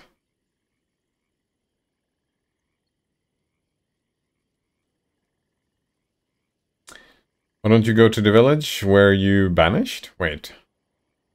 Oh, Old Kager think that not ancestor, that evil spirit. Tribe in fear and spirit eat fear because very, very strong, yes. Eat tribe from within, but Veskit trust spirit, do what spirit order, and tribe afraid, but listen to chieftain. How save such a stupid tribe? Why don't you go to the village? Were you banished? Not banished, no. Kagar flee on his own. Evil spirit come to tribe, pretend to be great ancestor, destroy longtails. Chieftain believed spirit, tribe believed chieftain, old Kagar, only nobody believes, yes. Kagar know in heart that great ancestor is false. Kagar wish him dead. Flee from village. Live in woods. Walk around village. Sing songs. Try to call the tribes of wisdom. But where that wisdom? Kagar know magic. If come to spirit hut, can make evil spirit visible, but spirit know too. Kagar enter village, he not live long. Right. Check it out then. There's gonna be a fight, definitely. So we're gonna set up some barkskin here. No says, have I ever shown you Jazz Emu? Don't think so. Tommy Lucas says, anyways, I gotta be productive. Already wasted 45 minutes of my morning here. Oh man. We got to hear that fantastic story though, Tommy Lucas, so for me, the time wasn't wasted. But, yeah, good luck, have fun. Good luck, have fun indeed. I won't let you down.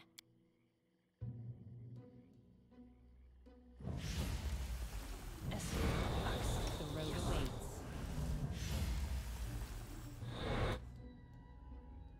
We put another bark skin here. Yeah. A little bit jank that it only cost... Wait, no, I think it only does cost the one. Remember, we checked that out. Someone says, well, for once I had... tell a story in my boring life. Wait, your life is boring? I feel like tell stories often, Tommy Luco, about your life, and it's been pretty exciting. Yeah. Get a bunch of interesting stories in your life. Love to hear about it. Hello, Coleman. Let's see again. How are you doing today? Well, Gideon Tab says, I thought being a Giga Chad is about being oneself and helping others rather than about working. Oh, right. I remember now. We had that conversation, called Gideon Tab. Yeah.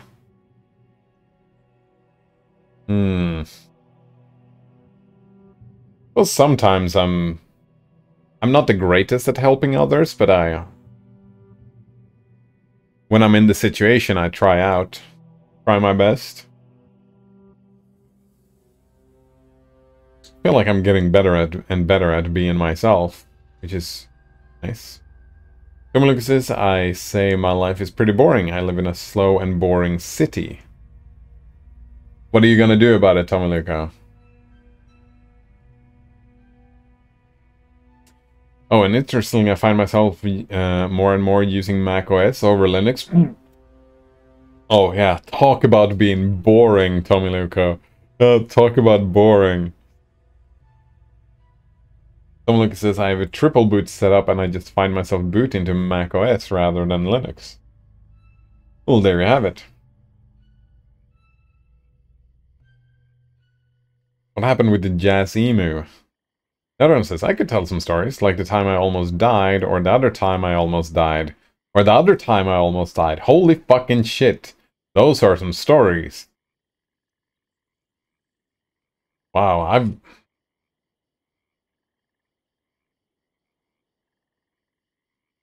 I once felt, I had that feeling, oh shit, I'm gonna die now. But I didn't almost die, I just had that feeling because I was disoriented and whatnot. But I guess the closest I came to... But I didn't, it wasn't really that exciting. I was a kid, we were in a plane, and I fell asleep and I woke up. I remember kind of just waking up as the plane started descending. And a long fucking line by the airport, by the landing strip with just, what are they called? Like ambulances, fire trucks, and everything. Just a long fucking line of them. Just waiting for our plane to land. I think that's probably the closest I've ever been to dying, but everything went fine. Yeah.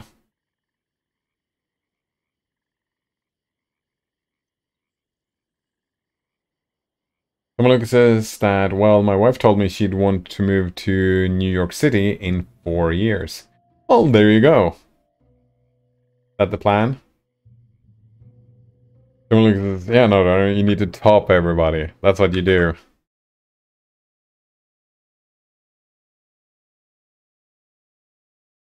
Oh, wow. This was not... Wait. We're all slaves to the time. They call it a watch, 'cause it watches our lives slip by. Don't fact check that online.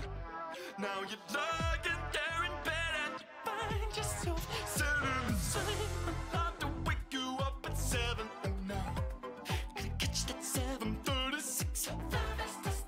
Do you maybe wanna give yourself just slightly more time? Oh wow. What is happening? I would rather die than be awake for the night. Next to a minute, I know would make me on time. I would rather dive into a vat full of life. These then can set you alive. I remember this feeling. I remember that feeling. I don't have that anymore. Oh. I don't have anything I have to get up, and I actually get up in the morning. Just I don't have an alarm, I just wake up pretty early anyways. Someone Lucas says that when I was 6, I definitely wasn't productive and did any work. Wait, no, that's not what. Speaking of almost dying. Alright. Someone Lucas says, when I was 6, I almost drowned and my teacher jumped into the water with her clothes on to rescue me. That was the moment I was super determined to learn swimming and learn how to rescue people. I'm certified as a lifeguard for pools and big lakes. Not for open sea, though. There you go. It's pretty cool. Well, Guitar on Tap says, my stories are more boring. I could tell you how I went to the grocery shop and they did not have what I was looking for. That sounds like my stories, Call Guitar on Tap. Yeah, that sounds like my stories, indeed. Yeah.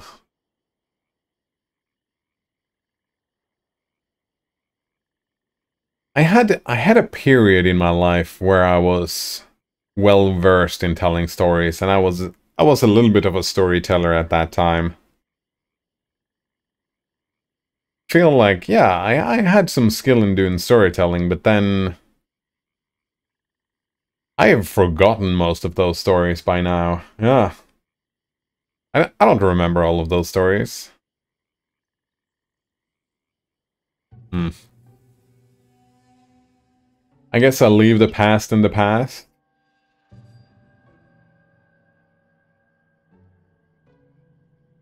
Look says, I know that feeling, calling it on tap, right?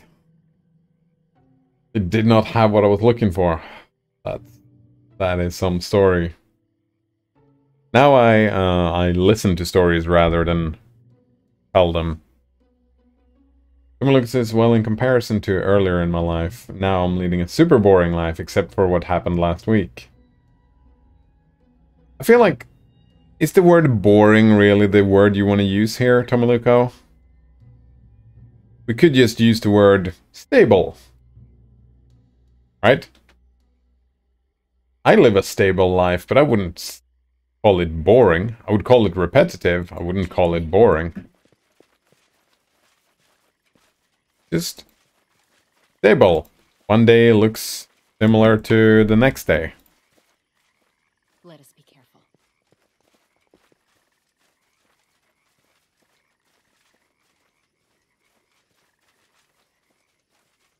Loot!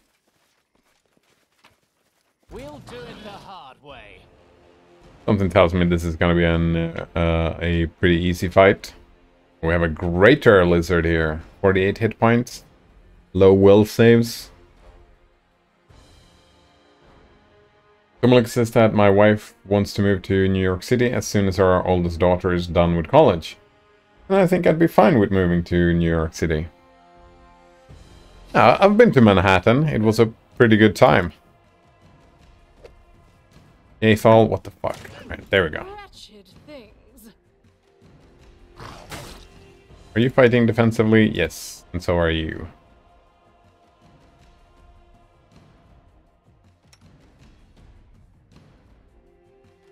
I don't think we need to use any spells here. Yeah, I like New York City. And to be fair though, Tomaluko, right? Life is what you make of it. Sure, if you live in a boring city or whatever, there is not much to do, but there is always something to do. You can still live a boring life in a big bustling city, I think.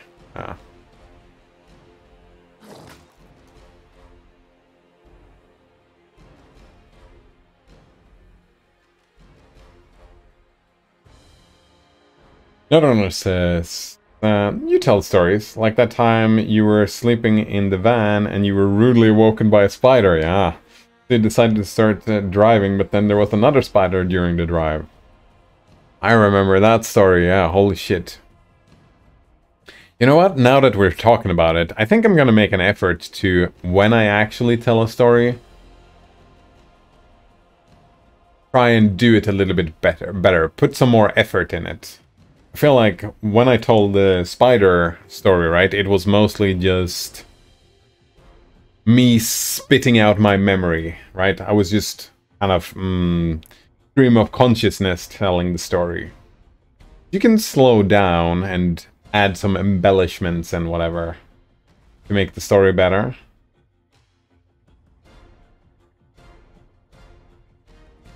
Since I do think I have a little bit of an aptitude for storytelling.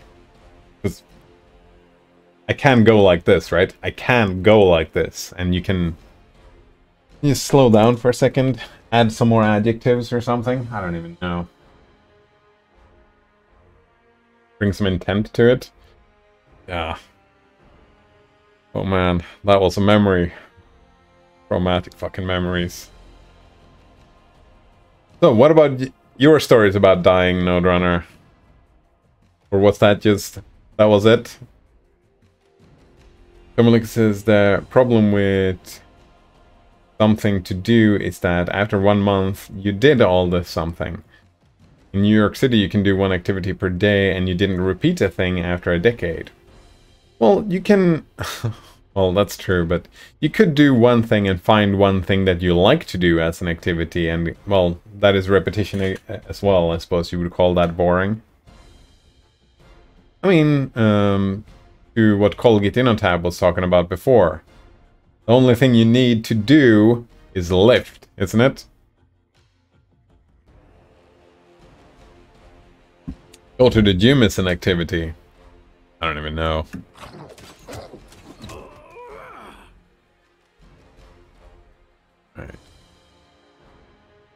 Attack. that worked out fine.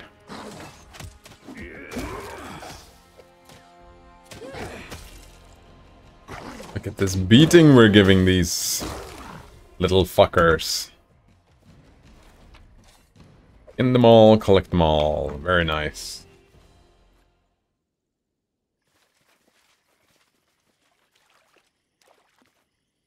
Well, Gatino Tap says, when we discussed Maslow last time on stream, I noticed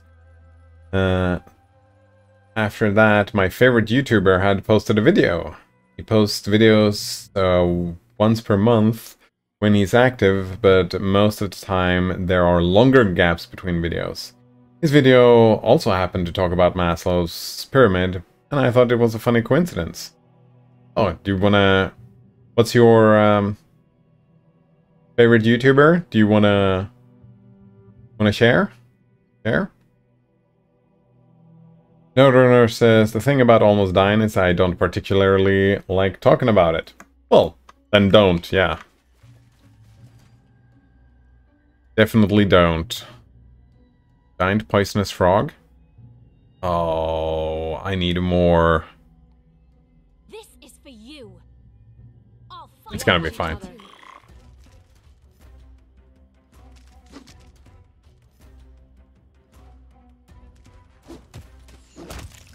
Oh, Yathal, you get to go over here. A rim. Yeah, that's fine. Waste. Red gets to go down over here. Oh, oh, oh, what's happening? Oh, where are you going? There you go. Despicable. You can attack this thing. You can attack this thing. Alright, that looks fine. Giant frog's poison. Fortitude save. 23 hit points, so they die pretty quickly, I think. Oh. Yours is called Get In on Tap and links it, and I think that's not really gonna help me. I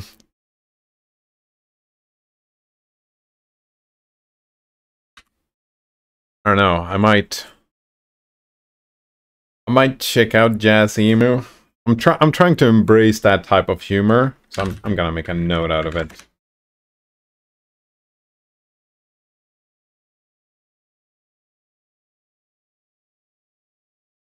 Maybe I'll get bored pretty quickly though, but maybe not.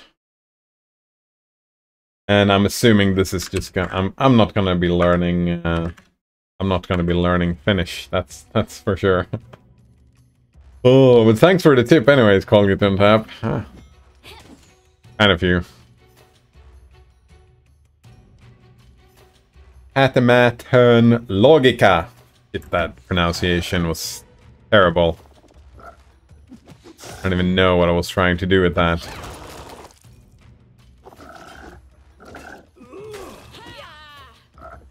On attacking, it's fine. Sneak attack! Miss, miss, miss, miss, miss, miss, miss. Advance. Oh, these fuckers don't loot at all. I think we can do a... Was lost in thought. Just one of these, right? Nah, it's fine. We don't need any heals yet. It was okay. Nice.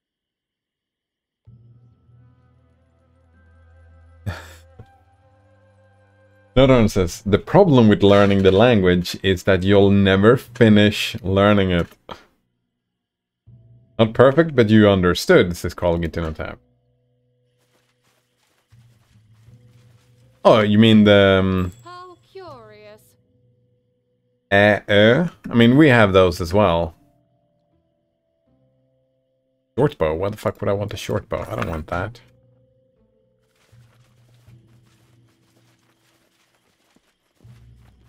I mean, I'm not great at...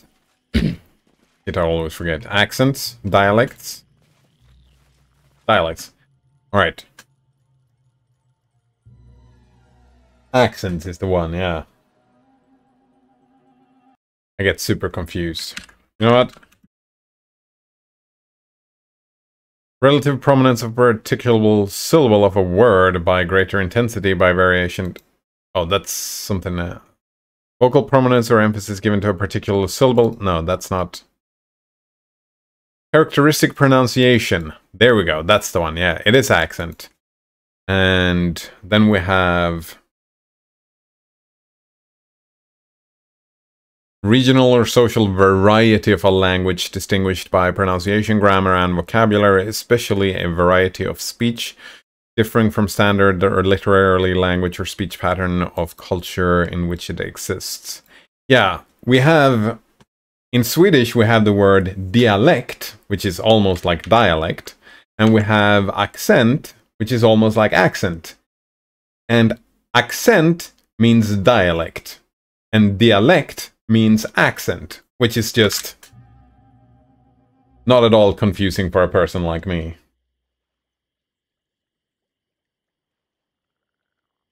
Logika was just too short. Another one says I'm feeling tired, some level of sleepiness characterized by fatigue, often to the point of exhaustion.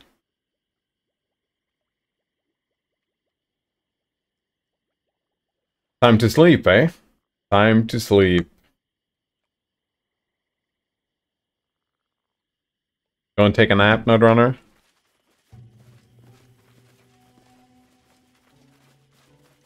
I actually like that that feeling of exhaustion when it's like, oh, it's time to sleep and you just can't stay awake anymore.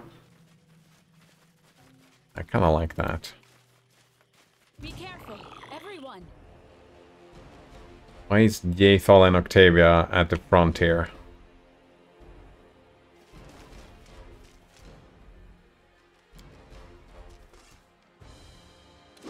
Unworthy. Attack.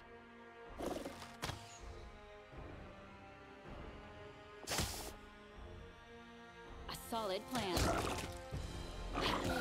That's what we like to see. Very nice.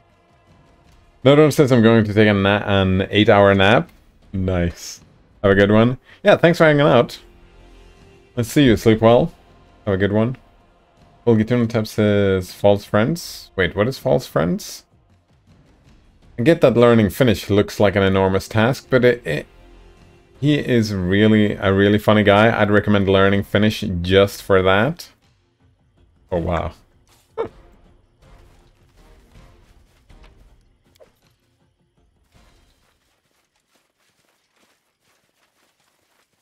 If I would learn a new language, I would not learn Finnish. Yeah. The path is clear. I would probably learn Latin, Chinese, Japanese, or Russian.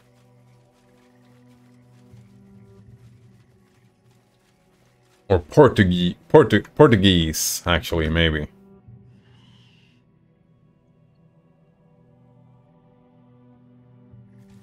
Enemy near.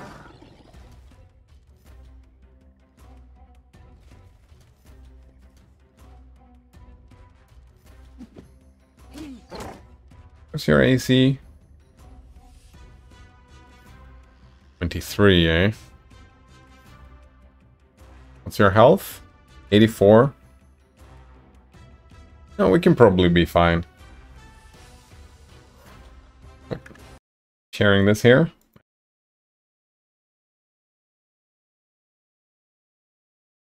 We're currently 4 supported game file hashes registered for this game. What is this? Bomberman 93. Full RetroArch achievements collection updated. Please respect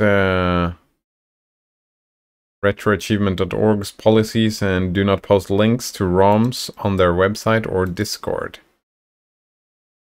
Right, I feel like you've shown this before. It's for playing a bunch of old games where they make achievements. Yeah, retro achievements. Retro achievements. Yeah, I remember you playing around with that, making you more motivated to play. And it's updated, oh, with some extra games. That's it. Due to archive.org limits, PlayStation 2 has been moved to here. Oh, shit.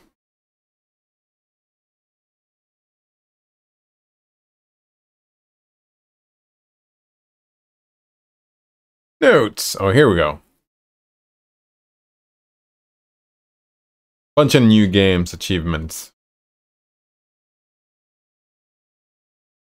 Yeah, for anyone who's interested in this. I don't think this is for me, but this is multifaceted.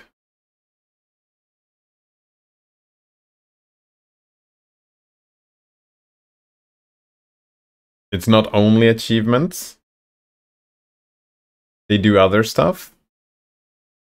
And we're at archive.org instead on ra.org.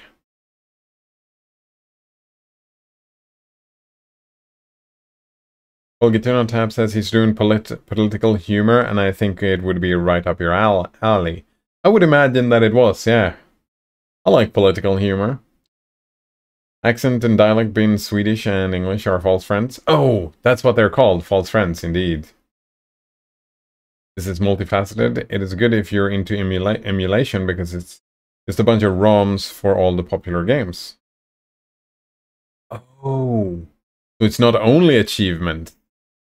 It's ROMs with achievement in them. They can do achievements, but don't have to. Oh.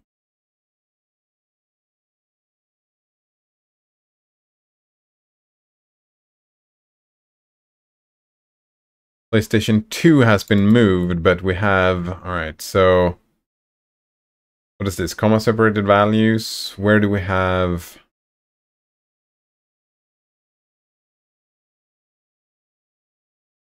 Do we have a list of the entire thing?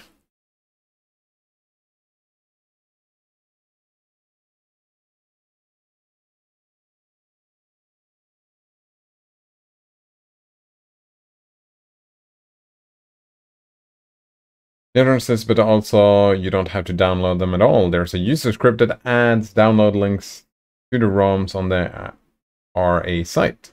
The zip. The downloader. Doesn't work here. Click the zip. All right. Here, arcade.zip. No. Wait. That's not it. Did I miss something? So many things. Ah, here we go. Ah. I think we need JavaScript for this, right? Yeah, something tells me we need JavaScript for this.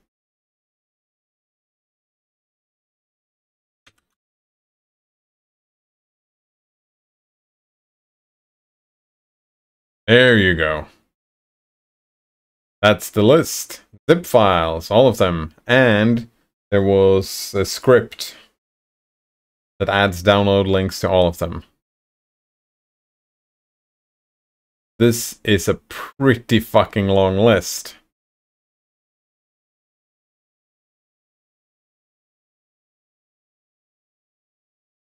It's a pretty long list.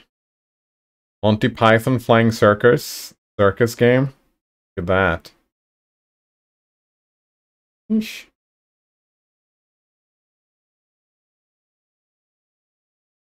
Here we go.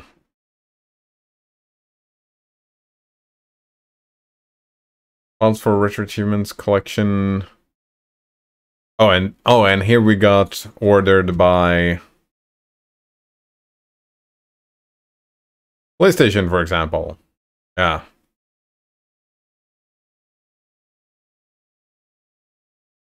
Barbie Explorer, nice. Final Fantasy 9, right there.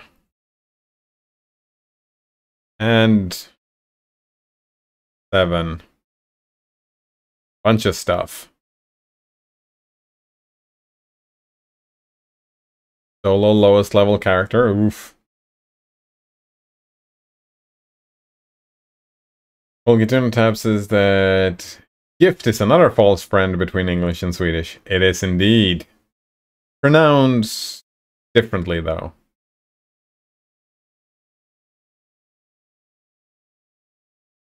Definitely a false friend.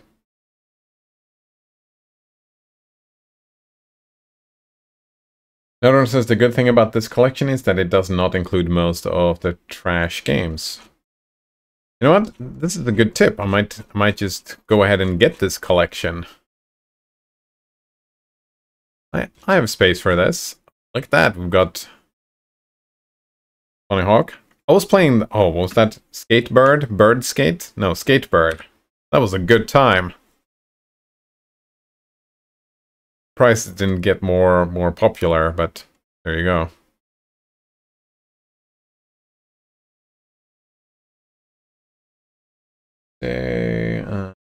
There's a user script that adds download links on the RA site. Oh, so we do just RA dot... What's that? RA.org? RedAlert.org, is that it? RainforestAlliance.org.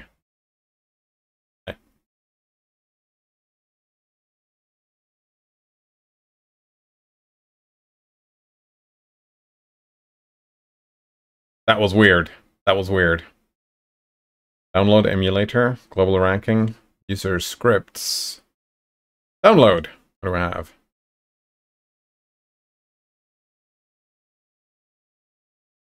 Right. It's gonna be a while, but I need to start looking, well, need to. I want to start looking into that stuff, but someday in the future. Someday in the future. Those are the emulators that support achievements. Oh wow, there's a lot of them. Right. And this entire collection, some are connected to some emulators, of course.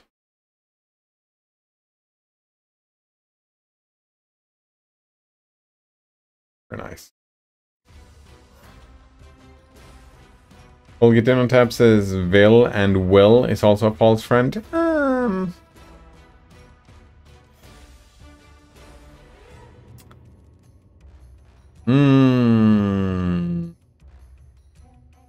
Not 100% Colgate on tap.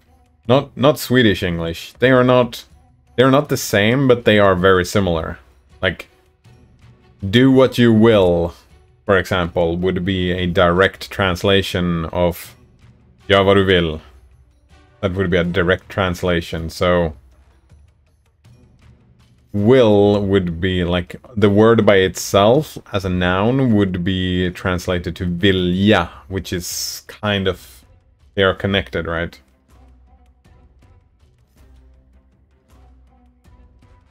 So they are not the same, but they are similar. You can use RetroArch for most of them. Oh, that's fantastic. Definitely gonna get my hands on RetroArch. And I'm getting excited about that other one. Few other ones. Another one says, I thought false friend was like the people you went to high school with, who you added to Facebook. I don't have Facebook. I don't have any false friends. Well, Gitino Tab says, those two are very different. They are indeed. Notrunner is this time heading to bed. Yeah, thanks Notrunner. And sleep well again, yeah. I wonder if we can just do...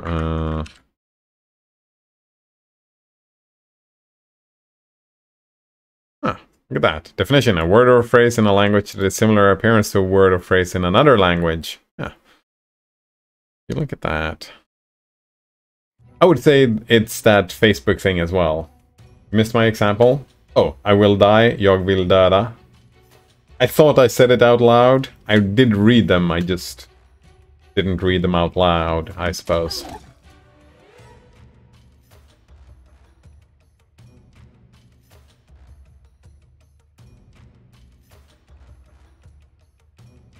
Wait, actually, that is similar in appearance, but has a different meaning. Yeah. Oh, actually, if this...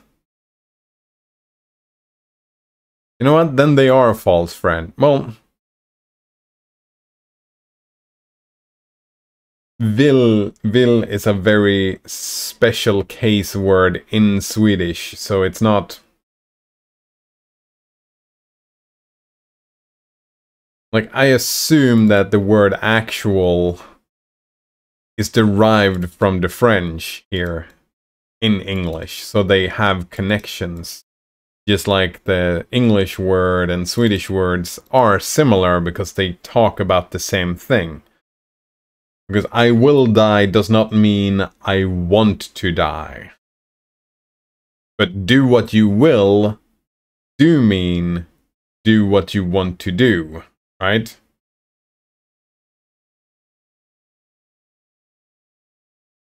It is want. Yeah, but will can also be used as want. Do what you want, do what you will. Like I said. So I'm not sure I would put will in the false friend category. Like it's a bit complicated for that. The other ones are straightforward, right? And I would say that accent and dialect also are like accent and dialect are very related words. It's just that one is more extreme than the other, right? And it's just kind of flipped around. Shit. Repent. Wretched things. Alright. It is time to... Really. You go over here. You go over here. Your life ebbs low. Despicable. I think you can do a... Sure, a positive energy. It's fine. No, actually, you can do something better. Do some Archon's Aura. Summon a bunch of skeletons. Do a level... No. Let's do a prayer. It's fine. You can start singing. Do we want to buff you? No, but you can start doing explosive bombs.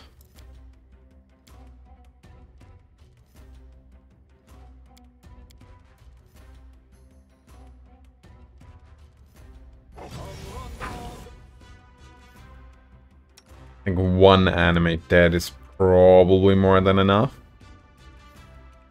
What do we have here? Bleeding touch? Oh, actually, do a bleeding touch on yourself. Oh shit, no, yeah, Tristan can't heal you. You have to heal yourself. Do a bleeding touch on yourself. Well, Getting on Tap says, our Swedish teacher said she had a fun time with reading what students have written when they have guessed Swedish word from English and stumble upon false friends. Yeah. I mean, I don't know if I had a good time, but I've seen that happen more than once.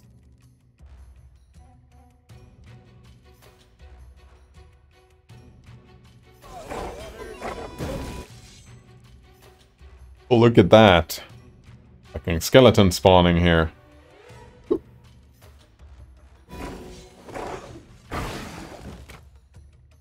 Oh, wow. This bomb is just fucking OP. Look at this bomb. Yathol, you can just attack, can't you? Advance.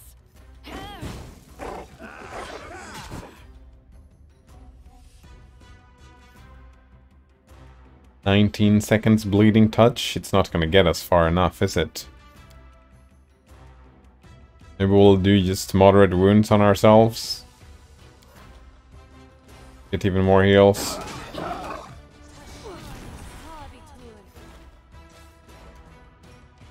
Oh, that was it? You can't stop me. Felt like it was more, maybe a few too many things.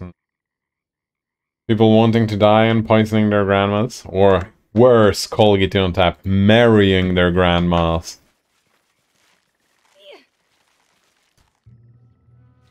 Wait, what the fuck? Let's head out.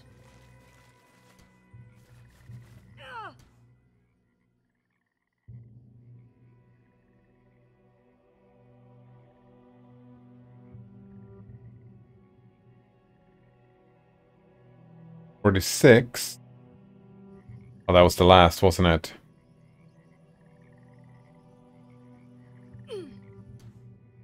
Oh, we actually lose health from that? I was sure that was gonna be a self-heal. I was mistaken.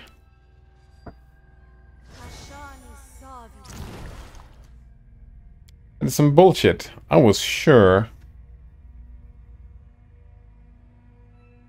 Yeah, this bleeding touch is awful then. It has no use because just an attack with our weapon. Oh, I guess it's a touch attack, so if we can't hit them with our weapon because we don't have enough. What a surprise. Done and done. A Cloak of Shadows. Maybe, who knows. Plus 10 enhancement bonus to stealth skill checks and immunity to blindness and dazzling. Immunity to blindness and dazzling is pretty neat. Maybe. But we get bonus on all saving throws, so I don't think that's gonna happen. Yeah, I think the Cloak of Resistance is better, since I don't do a lot of sneaking around.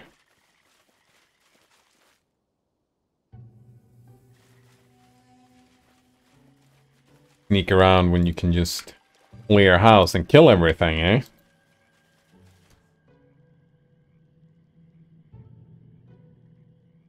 Hello, friend.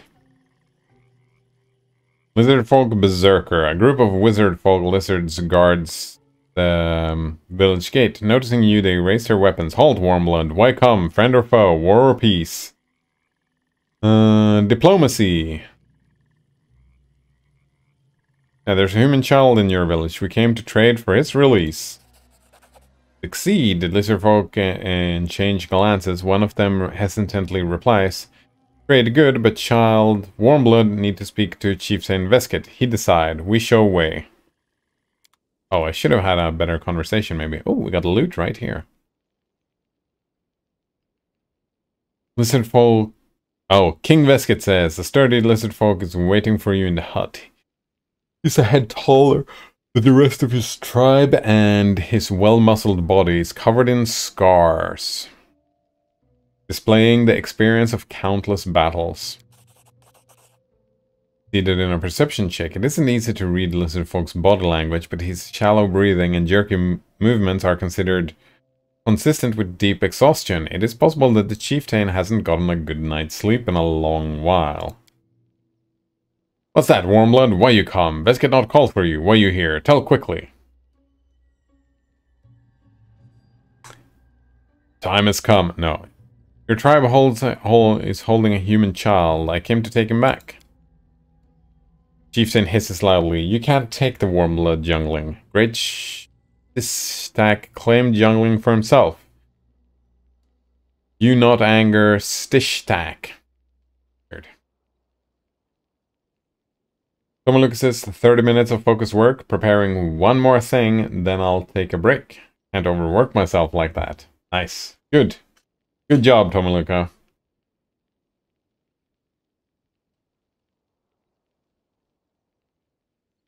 Required evil, eh?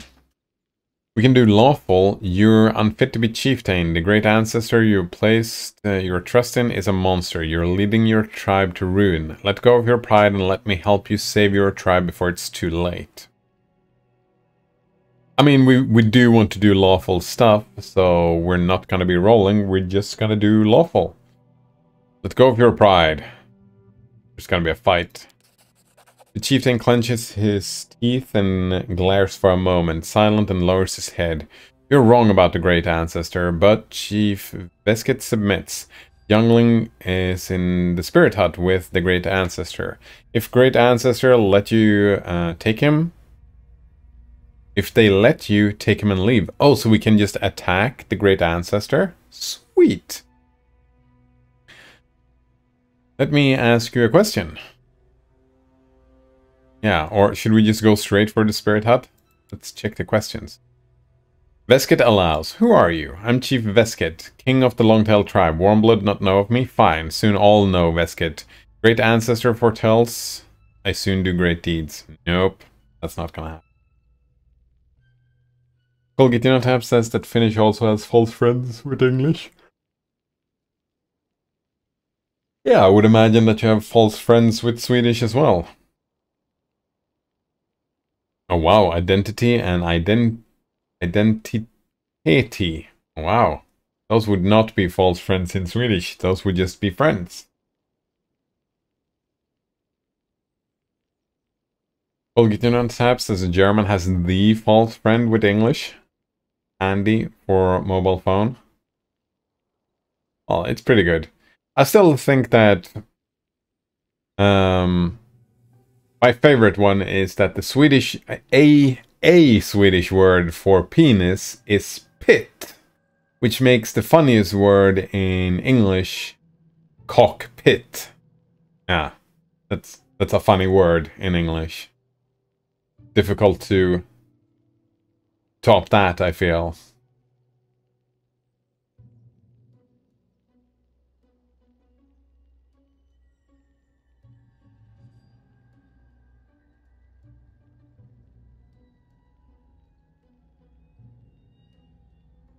You could argue that a mobile phone is very handy, isn't it?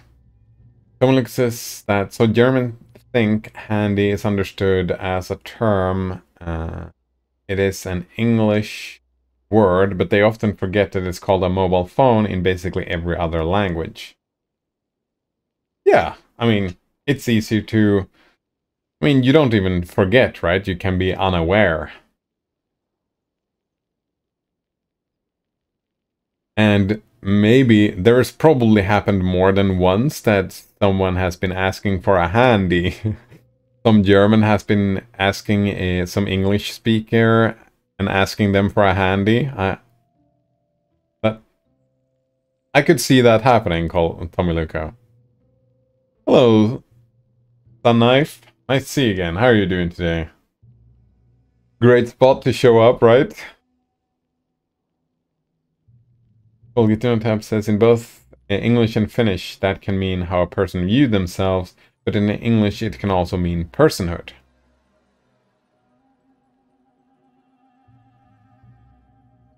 You know what? I feel like my previous understanding of the concept of false friend was a bit different. Yeah. False friends doesn't necessarily imply that they're not friends at all. It just means that they can be false friends as well. So I have to go back on my word on the will and will thing. These are considered false friends. Then yeah, I get it. Then they do have overlap, but still. Someone look at this. Yeah, I know for a fact it happens quite often. Nice. Just strengthens the prejudice against Germans that they are all deviants, right? Sexual deviants. Well, let's not call them deviants. Liberated sexually. There we go. Calling them deviants, that's pretty rude, isn't it? Some people can, you call them a deviant, they might not take well to that. Let's call them sexually liberated instead. Someone says, usually with people who speak somewhat broken basic English, and usually 99% German, but have to get out of their comfort zone to speak English. There you go. Sunknife says, nah, Brits are mates. I'm sure they just... give two and give the Germans a hand job. Stiff upper lip and that. Yeah, right? Yep. I can see that happening as well. Oh, you know what?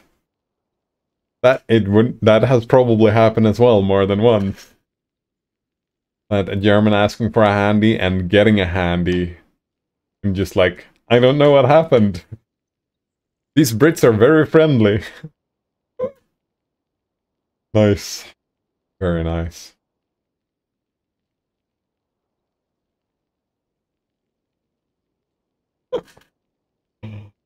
Genius.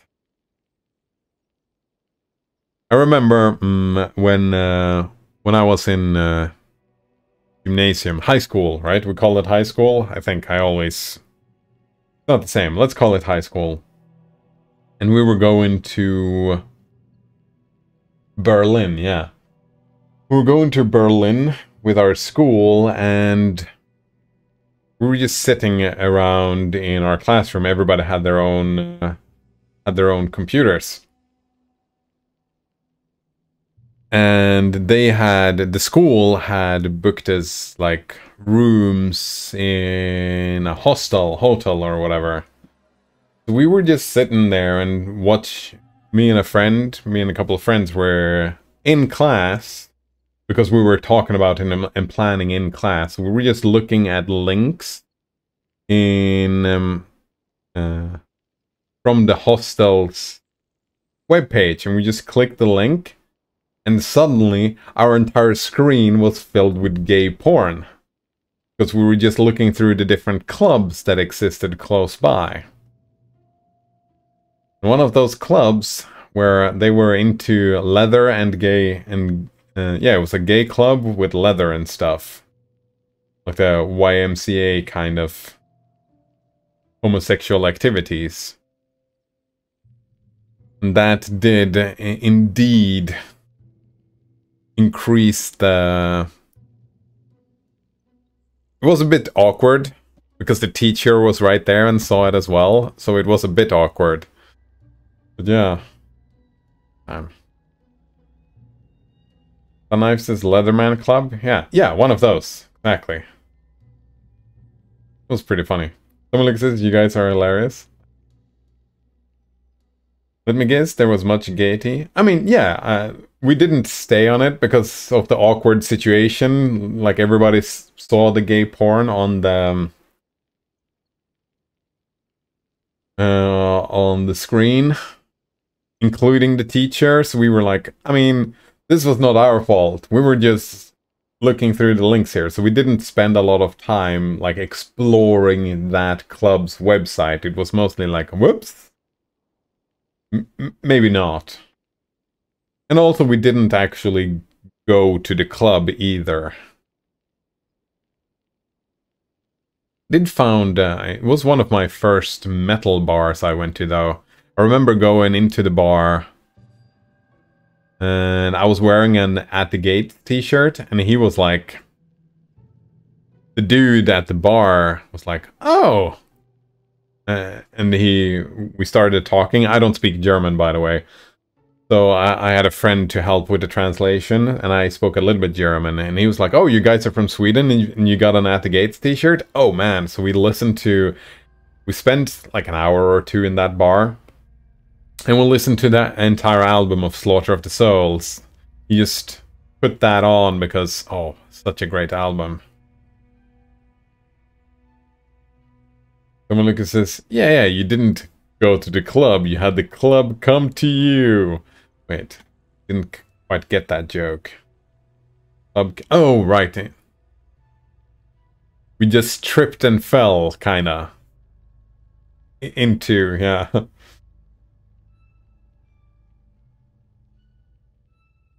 Tripped and fell. That's it. Oh, it was just a mistake. It didn't meant to happen. Yeah, you trip and fell and your penis just penetrated that other person. Is that what happened?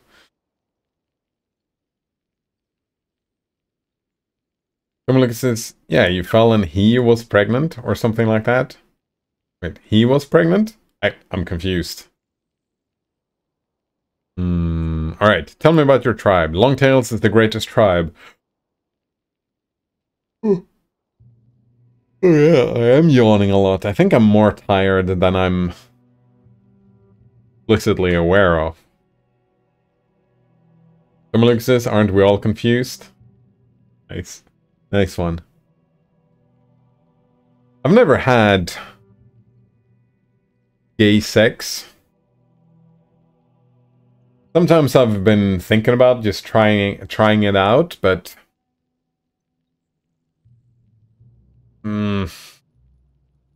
it doesn't fill me with joy, the idea. So, I don't know. I don't know if it's because of the gayness to it, or if it's just like it would have to be like a one-night stand, or... I don't do a lot of dating whatsoever. I don't know. Someone says, me neither. I honestly never had the desire to try out anything like that. Yeah, me neither. I don't really... It doesn't fill me with joy or whatever, but sex is also a false friend. That it is. Colgate on tap, yeah. Means the number 6 in Swedish. It's mostly more like you were talking about a boring life before, Tomaluko. It's more about the thing about trying new things. That's the only reason I think about it, right? Yeah, we can try something new, right? Trying new things. Just for the sake of. I'm often open to trying new things, even though... Like, who knows, right? Who knows? Maybe I'll have a good time, maybe not. I don't know. Lucas says, after I left a religious cult, I actually thought about trying stuff out. But I came to the conclusion that it's not for me. Well, there you go. Yeah, there you go. Sunknife says, one time I was traveling home to Denmark from Berlin and passed through a German squat near the border. It was early morning and I'd bought breakfast, beers and hashish and were feeding everyone in the kitchen when this fairly young guy entered, so I turned to him with a broad smile and in an overly friendly manner asked if he wanted to fuck. I meant smoke. Chicken Kiffen, easily confused. Oh, right. He turned on his heel and ran up to his room. Oops. Sunknife says, turns out he was a gay kid who'd just run away from his homophobic family. Oh, wow. That's... Wow. What a situation, right? Oops. Yeah. It's like similar to when people start talking about fags with the Americans, right? When you start talking about fags with the Americans, you end up with similar confusions. Tomaluk says, and did you have some fun? Sunknife? Yeah, why did he... Oh, I mean...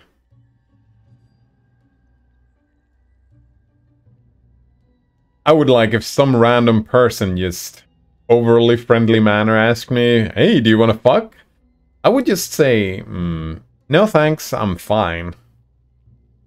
I wouldn't turn around and run, but I assume that that kid had a bunch of trauma around sexuality, dealing with that stuff.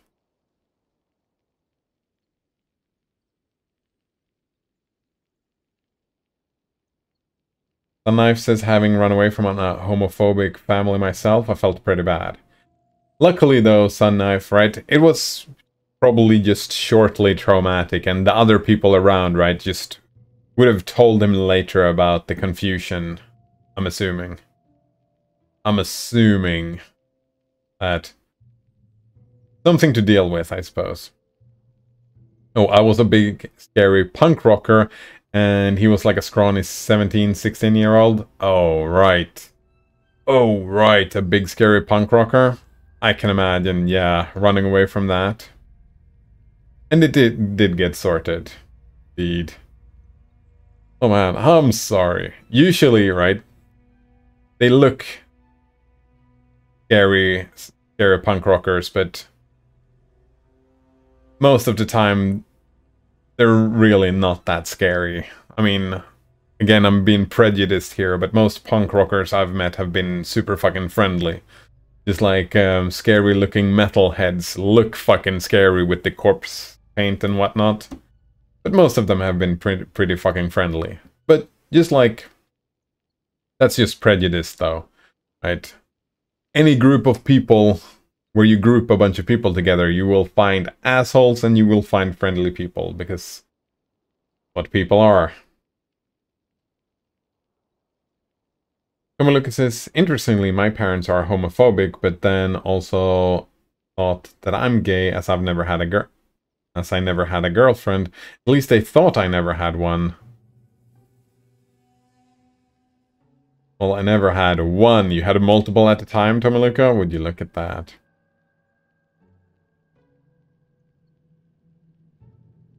Did they try to deal with that? Like if they were homophobic, or was it just... Were they trying to find acceptance for the homosexualness, Tomiluka? I feel like, just in context, my parents were great. Hello, Diesels. Nice to see you again. How are you doing today? Good day. Eat. Well, Get on Tab says... finished 16-year-old kid disappeared in November and haven't been heard since. That sounds rough, Colgate on Tap. Doesn't sound good at all. Knife says, hey Diesel. Indeed. Tommy Lucas says, oh, well, no. They basically ratted me out to the leaders of our local church group to get me fixed. Oh,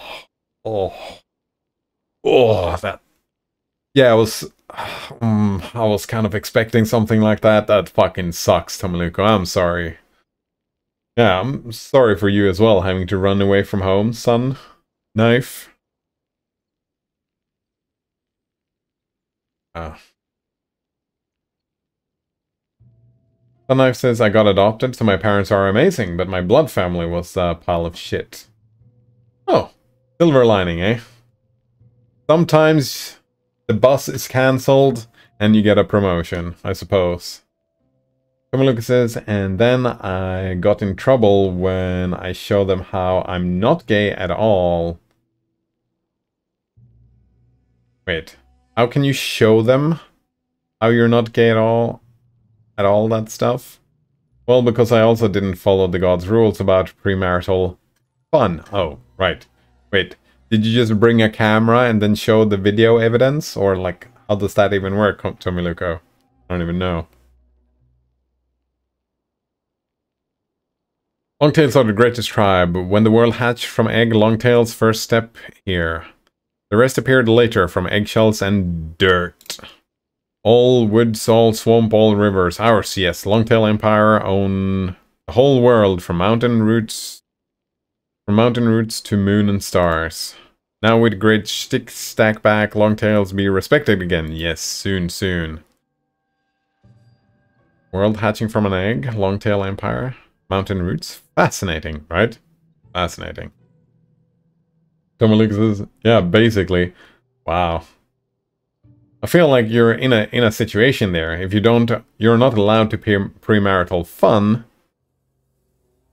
and you're not allowed to be gay. And if they believe you're gay, how can you, like, basically you bring a camera and just like, oh fuck, that's pretty fucked up, pretty damn fucked up. Why did your tribe's rattler flee the village? Old Kagar, loose mind, yes, afraid of everyone. Well, if he stay, we kill and eat him. Happened with old folks. Too bad, too bad. Kagar once know much. Sing ancient songs, teach whole tribe. Who is Stishstack? Oh, Stishstack is great. Too bad old Kagar not here. He sings song about him. Know this, Warmblood. Stishstack is hero among heroes. Earth under our feet, Stishstack fish from the water and put on steady foundation. Moon rolling over skies. Stishstack throw it there.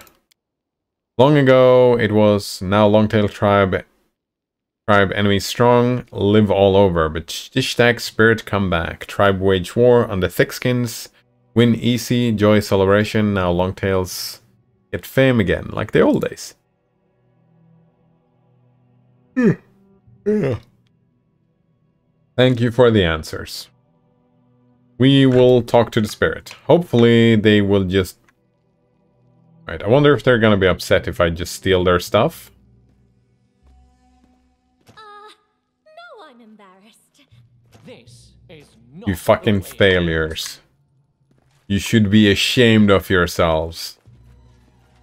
Failing like this. We'll get on tab, say why camera, just do a live performance. Alright, that works as well, yeah. I mean, the problem though with both a camera and a live performance is that word, right? Colgate on a tap? Performance.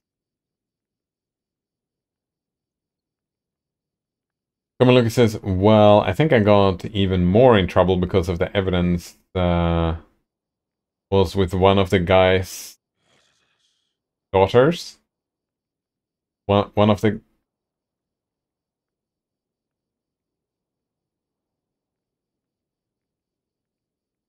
And he discovered that his daughter had a tattoo, which is also very frowned upon in that cult. Fucking awful. Having tattoos? Oh no. I've been feeling the urge to finish my tattoo, but I don't think that's ever gonna happen. Costs money, doesn't it?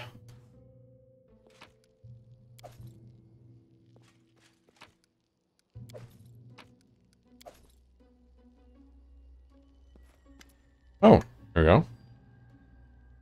On the floor of the hut, lying among the eggshells, an old lizard folk is pressing his hand against a festering wound. Raising his head with great effort, he stares at you. Dry skin? No, I see truth. Ashashta?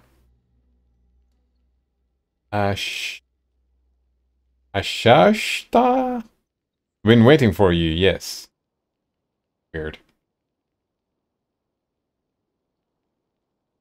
Someone says, well, it's a demonic practice to have tattoos. Right, exactly. They believe that you literally open a door for demons to enter your body. There are budget solutions. Yeah, but I'm not a very good... I've done it myself a little bit. And you can get your own machine and do it. Actually, my... I will probably get a bunch of tattoos for free because my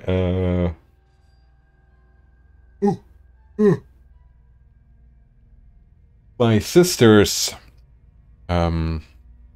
significant other is a budding tattoo artist. So we've been talking about it, but we're never gotten around to actually do it. But I'll probably get a bunch of tattoos for free there.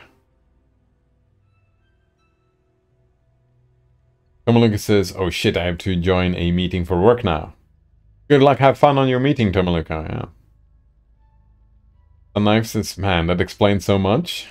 Oh right, having the demons enter your body.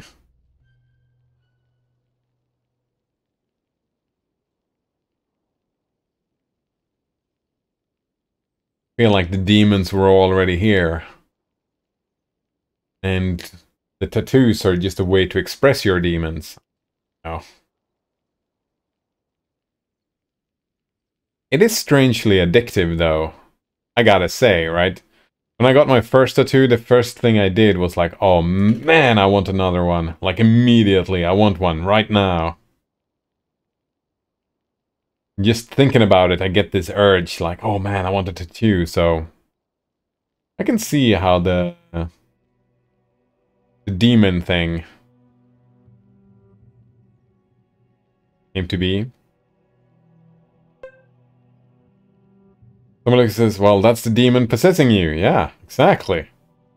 Go to work, Tomaluka. Nice. What kind of tattoos do you have? Should I show them off? I can show them if you want to. Alright. Come on. The knife says I only have 2. I have, well... Yeah, have fun at work. I can't show all of them. I can tell the story, right? I got just a needle and some ink, and I dipped and did that on my feet. And I was gonna write, don't panic, but I kinda got bored, so I didn't finish it. So I finished the left foot, so it says don't on my left foot. But then I just did the P on my right foot, and then I never got any further. And then I figured out, well, it says don't pee on my feet, which is pretty fun in itself, so I just left it as is anyways. So it says don't pee on my feet, which is, yeah, good advice for anyone, right? Sun Knife says that's hilarious, right? I think that's good advice for anyone. And then I have just off. Do I need to make myself bigger? I mean, I can make myself bigger by pressing the button here. Whoa! I'm taking up the entire screen, so big. Off. I guess this is my favorite. Oh. This one is the one that's not finished, by the way. Yeah. It was meant to be a sleeve. We're gonna have like roses coming up here and whatnot.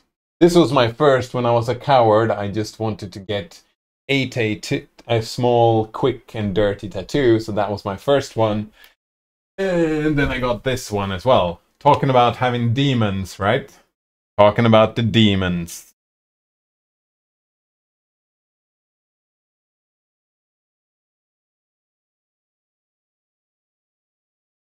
And I says, oh, that's not small. I mean, it was back then. That's the only one I don't really like anymore. I don't like that tattoo. I feel like it's pretty boring. The other two, I'm a big fan of. Still, though, yeah. Still a big fan of the other two. Oh, you do not have your feet? Never seen them. I do indeed. Or maybe I don't. Maybe it's all a lie. Oh, wait. I need to get smaller again. And we're back. The nicest. Oh, that's not small. Wait, were you talking about the tattoo being not small or me being not small? Because my face was the entire screen. Makes me actually feel a little bit uncomfortable taking up the entire screen like that. Oh.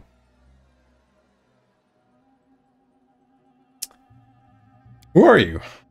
Irish of the Longtail tribe. Once was a clutch father, now no eggs and soon no tribe. So who wish now? You tell me, Ashashta.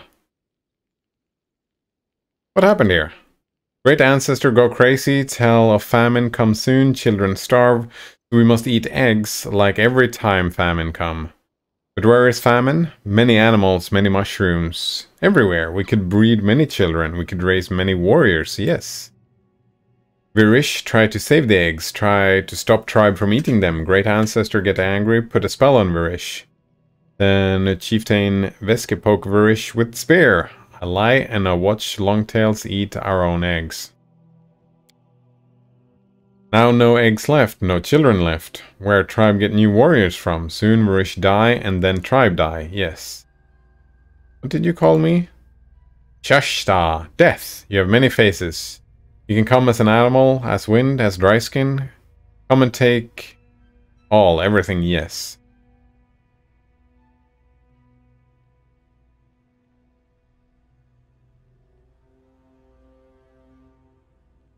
I kind of want to heal them, see if we can get a reward.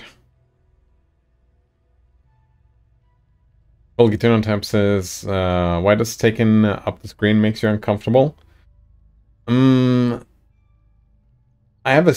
Like, sure, I'm in the center of this stream and whatnot, but most of the screen... Like, I'm at the center of the stream, sure, but most of the screen is not me, and it's like having a spotlight on yourself, right? Yeah, having a spotlight on yourself. The knife says I have a barcode with my SSN on my forehead. Oof. I wouldn't put my social security number on my forehead. I've been thinking about getting that somewhere on my body, though. But I wouldn't want it visible like that for identity theft reasons and whatnot. And barbed wire around my biceps. I also have a scarified chaos symbol on my shoulder and a stab cat on my back. I don't know what that is. What is the chaos symbol? Interested. Chaos symbol. Worship that chaos. Oh, symbol of chaos. Oh, this is the chaos symbol? Wait, no, these are different. This the one? this is the one. The Saboteur Cat. The knife says, well, you can't actually read it these years. Oh, nice. Nice. Colgitino Tab says, do you not get along with spotlights? I do not. And I'm talking metaphorical spotlights, Colgitino Tab. Well, like, getting up on stage. Stage fright? Yeah, I've got a history of stage fright.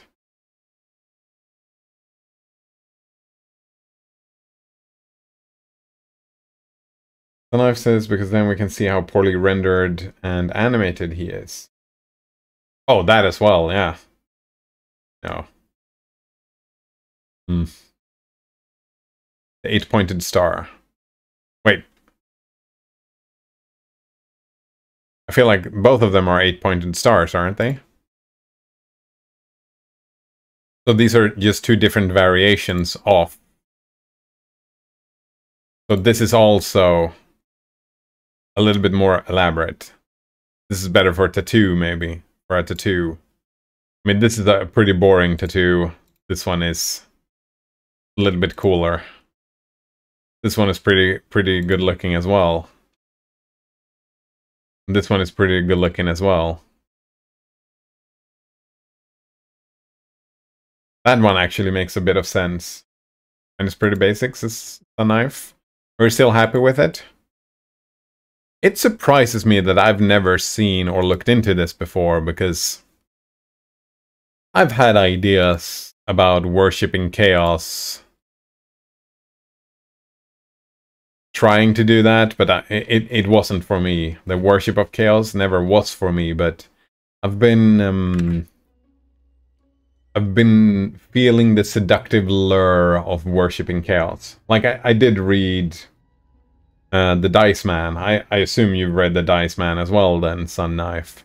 And I did live with, a couple of weeks, I had a die with me. Tried to live a little bit by that, but wasn't for me. Take myself too seriously, I suppose. Take a life too seriously, I suppose. Mine is an 8-pointed star with arrow tips and a circle inside. There you go. Well, Gideon Tab says that PoE 2 is coming out this year. You mean Path of Exile 2? Sweet. Sweet. I'm looking forward to it. I've been thinking about whenever that comes out. So, yeah. I've been thinking about Path of Exile, but I haven't felt the draw to play it again. Like the new leagues and whatnot, it was like, whatever. If PoE 2 is finally coming out this year, definitely gonna be playing that. Definitely gonna be playing that.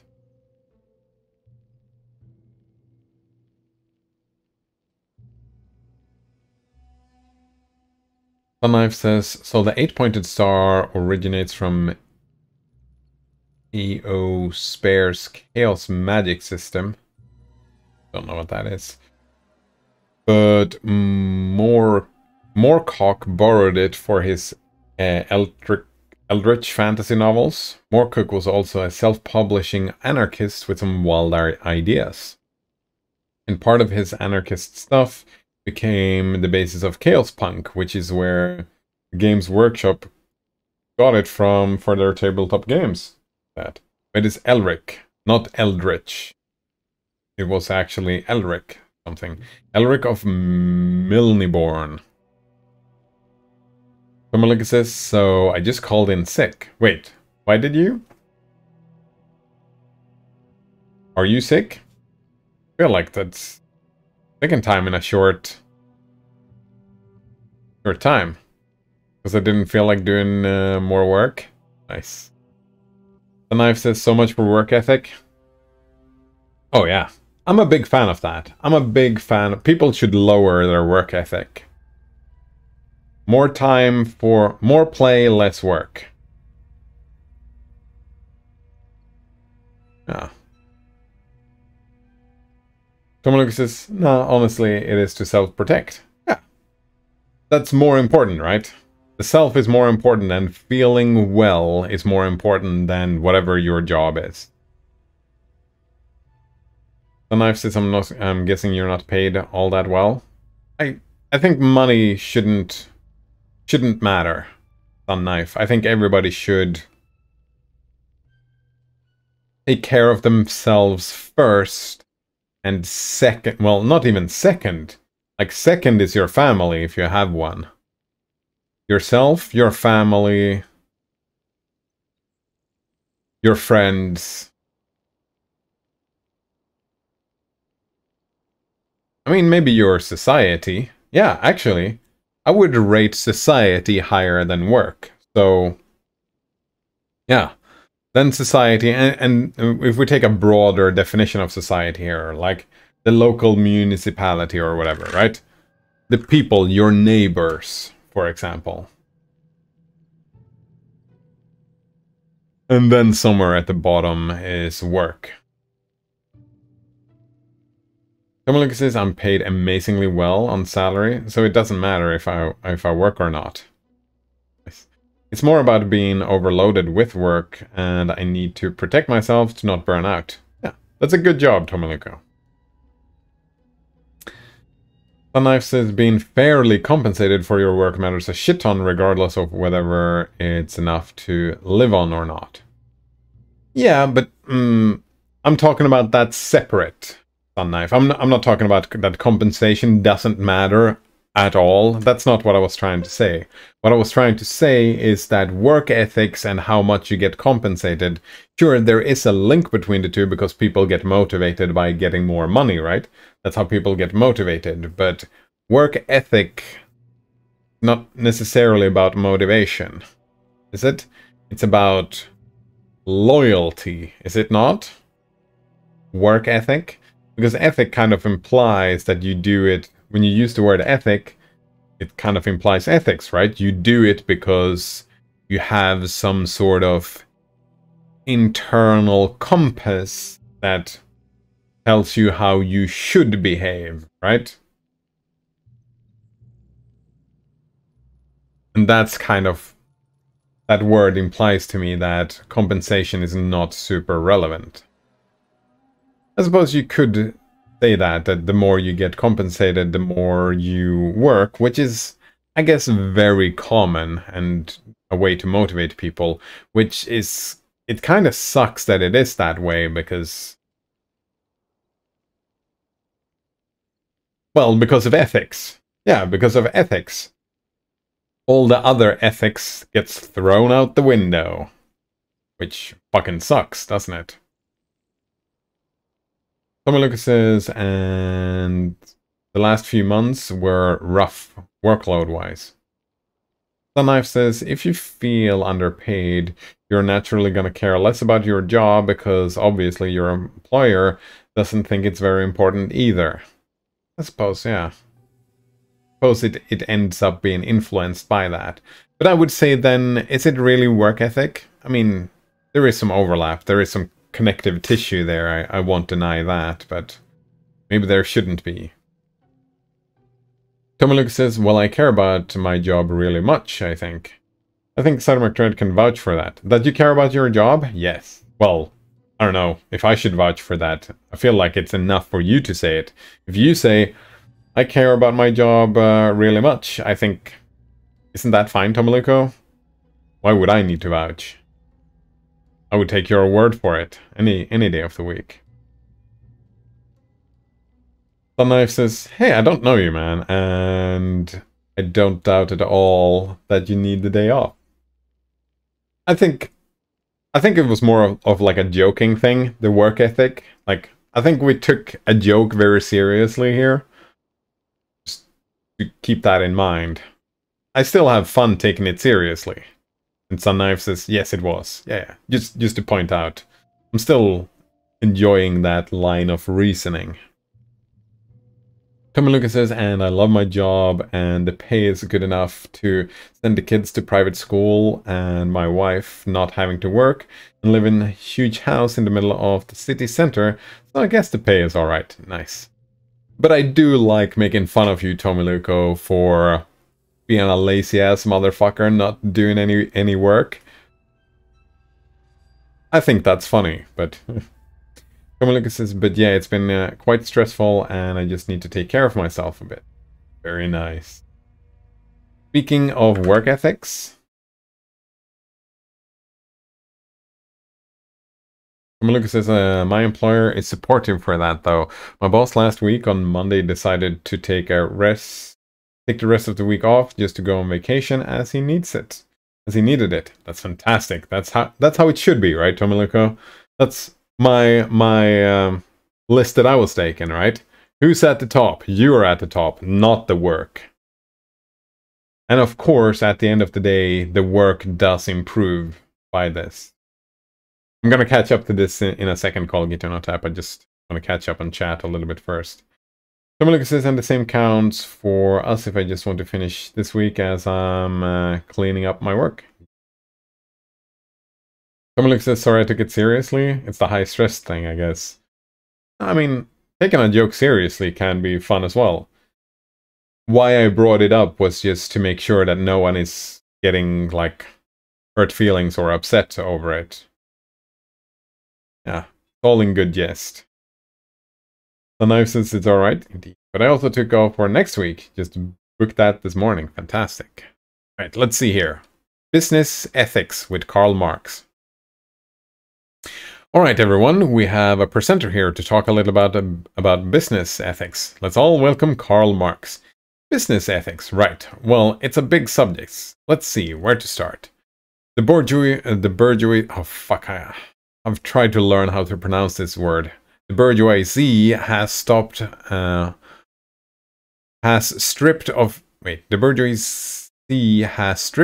its halo every occupation hitherto honored and looked up to with the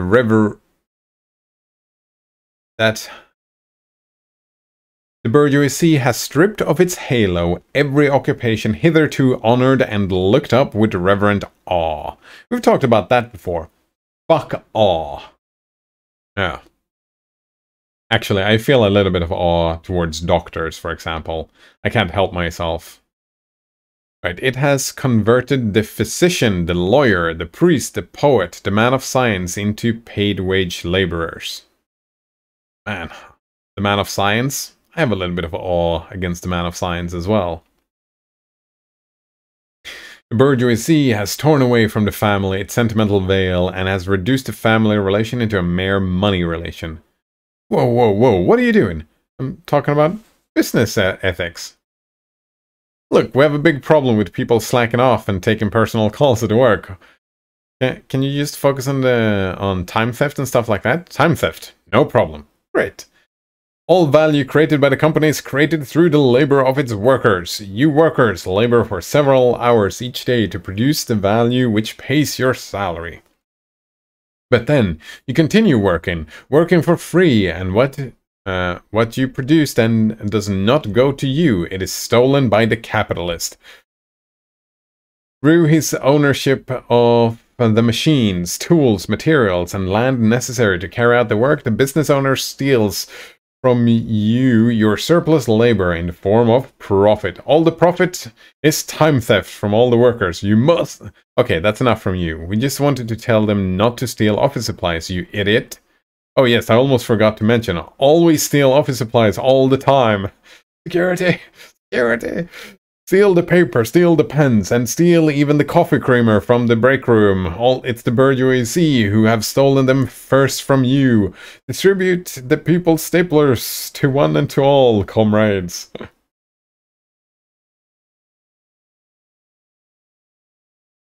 Someone says, yeah, we're all flying to Scotland. The wife, mother-in-law, ugh, kids and I.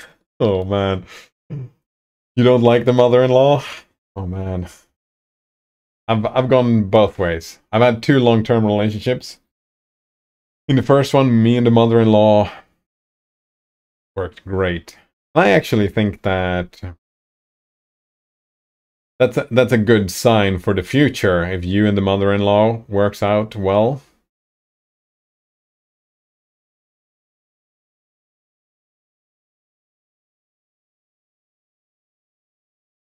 Oh. Bourgeoisie. Bourgeoisie, is that it? Look, says, when I worked at Apple, someone got fired for stealing milk. Wow. Well, my mother-in-law is amazingly smart, but she's such a narcissist, and that's sometimes tough to work around. Oh, I can imagine. Philosophers in this comic, Karl Marx. Yeah, I mean, I'm a little bit with him here, actually. Like, not the argumentation, but the consequence, right? Yeah. Distribute to people staplers, one and all, right?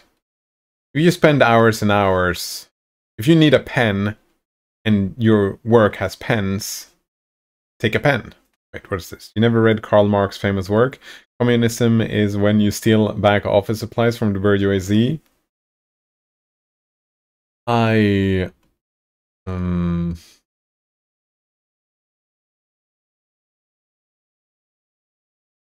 Right? Value here. Like, I'm not a big fan of value being derived from the means of production. I hate it. I just hate it. I think products can have value. I don't think the labor... Don't get me wrong. Labor should get paid. But the labor itself should not hold monetary value. There we go. That's my opinion. Labor should not hold monetary value. You should get paid for labor, but thinking about value like that, monetary value, just leads to a bunch of problematic situations. Sucks.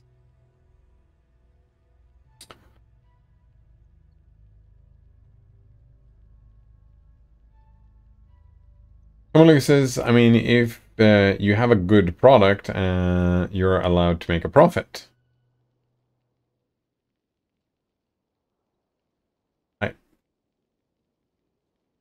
Have a product, you can sell it if someone wants to buy it. And you can sell that and buy other stuff.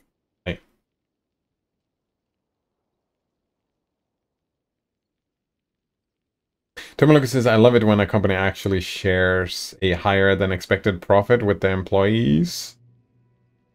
That makes sense. That's one of the reasons why I'm a big fan of the idea of citizen salary, because the higher than expected will just be expected. Because higher than expected is too low, in my opinion. Yeah, higher than expected is too low, in my opinion. Definitely. The Knife says that the first volume of Capital is fucking rough. I haven't read it myself. Yep. I have not read it. Someone says, for example, I get a quarterly bonus for every surplus the company has. That's pretty neat. The Knife says, read the first volume of Capital. Wait, you said it was fucking rough and then you tell me to read it. Alright. Capital for... Can we just do first volume? Do we get it by just doing this? I think it's a little bit too... Oh, is this it? Das Kapital! Description and facts. Can we just do a summary of it? Do you have a link? Alright. Capital. Can we just do full book? All 3 volumes. Complete edition. Kindle edition. Libcom, is this it? Capital, the complete text online of Marx's magnus opus. Capital, a critique of political economy, a devastating critique analysis of capitalism. In PDF and ebook formats taken from Marxist.org. Here we go. Capital Volume 1. I'm assuming this PDF is what we're looking for. Boom. Alright, and then we do this so we don't have a big white screen. Shit, I always forget what the keybinds for this is. Wait, this is Volume 1, and we're not gonna have time for this. It's 70 pages. And again, I think I disagree with Marx, like on a fundamental level.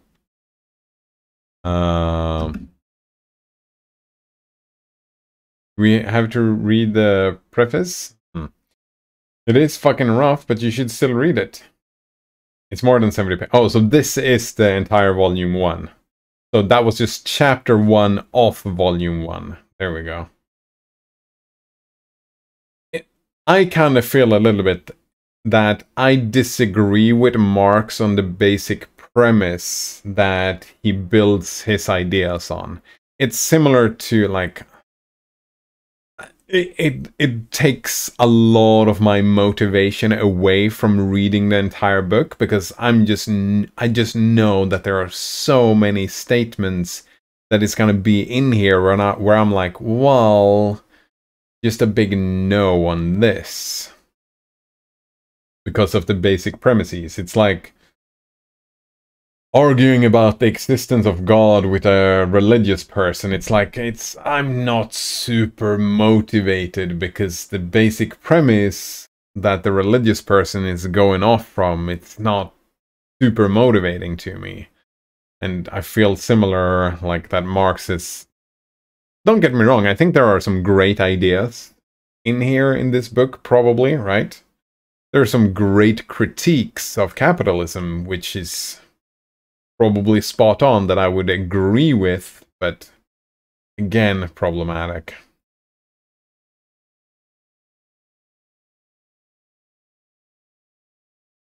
Tommy Lucas says, yeah, I think that's what motivates employees not to fuck it up. If you feel like you have an actual impact which increases your own bottom line, that's a motivating factor, almost as good as if it is your own company. Isn't that kind of exactly what Marx wanted people to have? Be self-motivated because it is your company? Isn't that communism in a nutshell, Tommy Luco? Right. Tommy Luco says, and that in return has an actual impact, as almost all employers are motivated by that and in turn have the impact as a group. Yeah, that's why I want citizen salary, because I want to lower that motivation. I want to lower that motivation, Tommy Luco. I want people to be motivated for other reasons. For example, like I said, ethics. Where is the ethical motivation for the work you're doing? It doesn't have enough of a room in our current system, I don't think.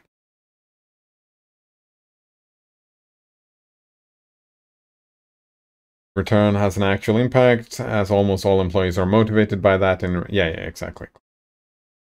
Sunknife says, anyway, in volume 1, Marx analyzes the capitalist theory of value and shows why it is deeply problematic and offers an alternative. Yes. And I, like, for me, yeah, there are some theory of value is problematic, and I think the one that Marx presents is equally stupid. That's my opinion, Sunknife, that, yeah, the capitalist theory of value is stupid, and so is the communist one. Tomonuka says that Marx is off the mark, with many points. Nice. Nice. Sunknife says, when you say you disagree with Mark, I can't help but feel like you're assuming a bunch of stuff, yeah, that he has never said. Which is true. Sunknife, yeah. And I don't know a lot of the stuff he explains. That's to be fair. The only stuff I've read was the Communist Manifesto, and that one was just fucking boring, yeah. That's the only one really I've read. But that's usually what I do, yeah. I'm making a bunch of assumptions. That's my life in a nutshell. I'm making a bunch of assumptions, and then I have someone else correct me when my assumption is wrong, rather than doing the work myself, because I'm a very lazy person. I'm a very lazy person. Like, what I read, like, that's why I was asking for that as well, that when I read stuff, I do like this. I do... oh shit, the book.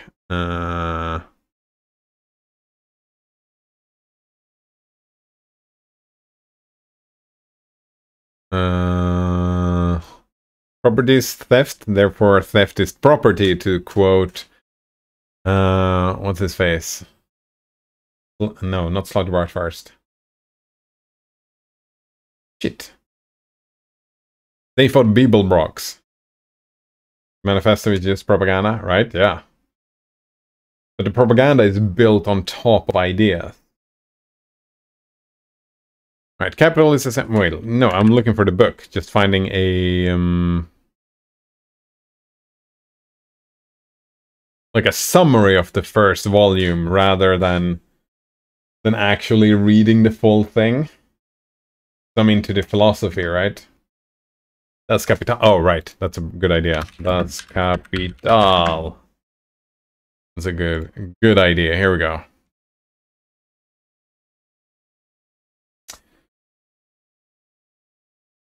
Lucas says, well, no, it's not your company. That's the point. I have the feeling my work has an impact, but it's not my own company and thus less pressure. Oh, so best of both worlds, eh, Tamilico? I don't have ethical motivation for my job, as my job consists of working with high proprietary stuff, which is used mostly in government, military, and banking industry. Yeah, and that's my point, Tomiluko. People should have ethical motivations for their job, or they should not do it, because if you don't do ethical considerations for what you're actually doing, and I'm not faulting you for this, I'm faulting the system for being this way. Because if you don't do ethical considerations for your impact on society, how the fuck are we living in a democracy? Like, who is making these rules? Why are we doing the things that we're doing? If people are not up to doing these things, and yeah, that's what I want people to do. Make these judgments for themselves if they should be doing what they actually are doing or not. That's my problem with getting paid too much and being motivated too much by getting paid. Sunknife says, but the thing is, you don't want a summary. Did you just tell me what I want, Sunknife? Because that sounds weird to me. You tell me what I want. Like, I try not to tell you what you want in your life. Especially the second after, when I said that I usually want to do this, and you tell me I want something else. That doesn't sit right with me. It doesn't sit right with me. Tommy Lucas says, and I never said I'm a Marxist. I don't agree. I don't agree with actually employee-owned businesses, as most people are not cut out to be able to handle the pressure of making good decisions for their own businesses. Yeah, I think the idea of owning businesses is stupid. I think my philosophical groundwork, when I think about ownership, I think you should own stuff. Products. A business is not a product, and therefore should not be owned and be built in the ownership stuff. That it should not be built into the trading system at all. Sunknife says it is a very, very complex subject. Yeah, sure. Careful, you sound like an anarchist. Oh, I often sound like an anarchist. I think I have a lot of stuff in common with anarchists. Volgatino Tab says, if you assume you disagree on the basic premise before even engaging with it, you might disagree with the premise that was not their premise in the first place. For example, assuming all religious people approach religion the same way, have the same underlying basic premises, is kind of a dick move. Yeah. And I'm not arguing against that it is a dick move, Volgatino Tab.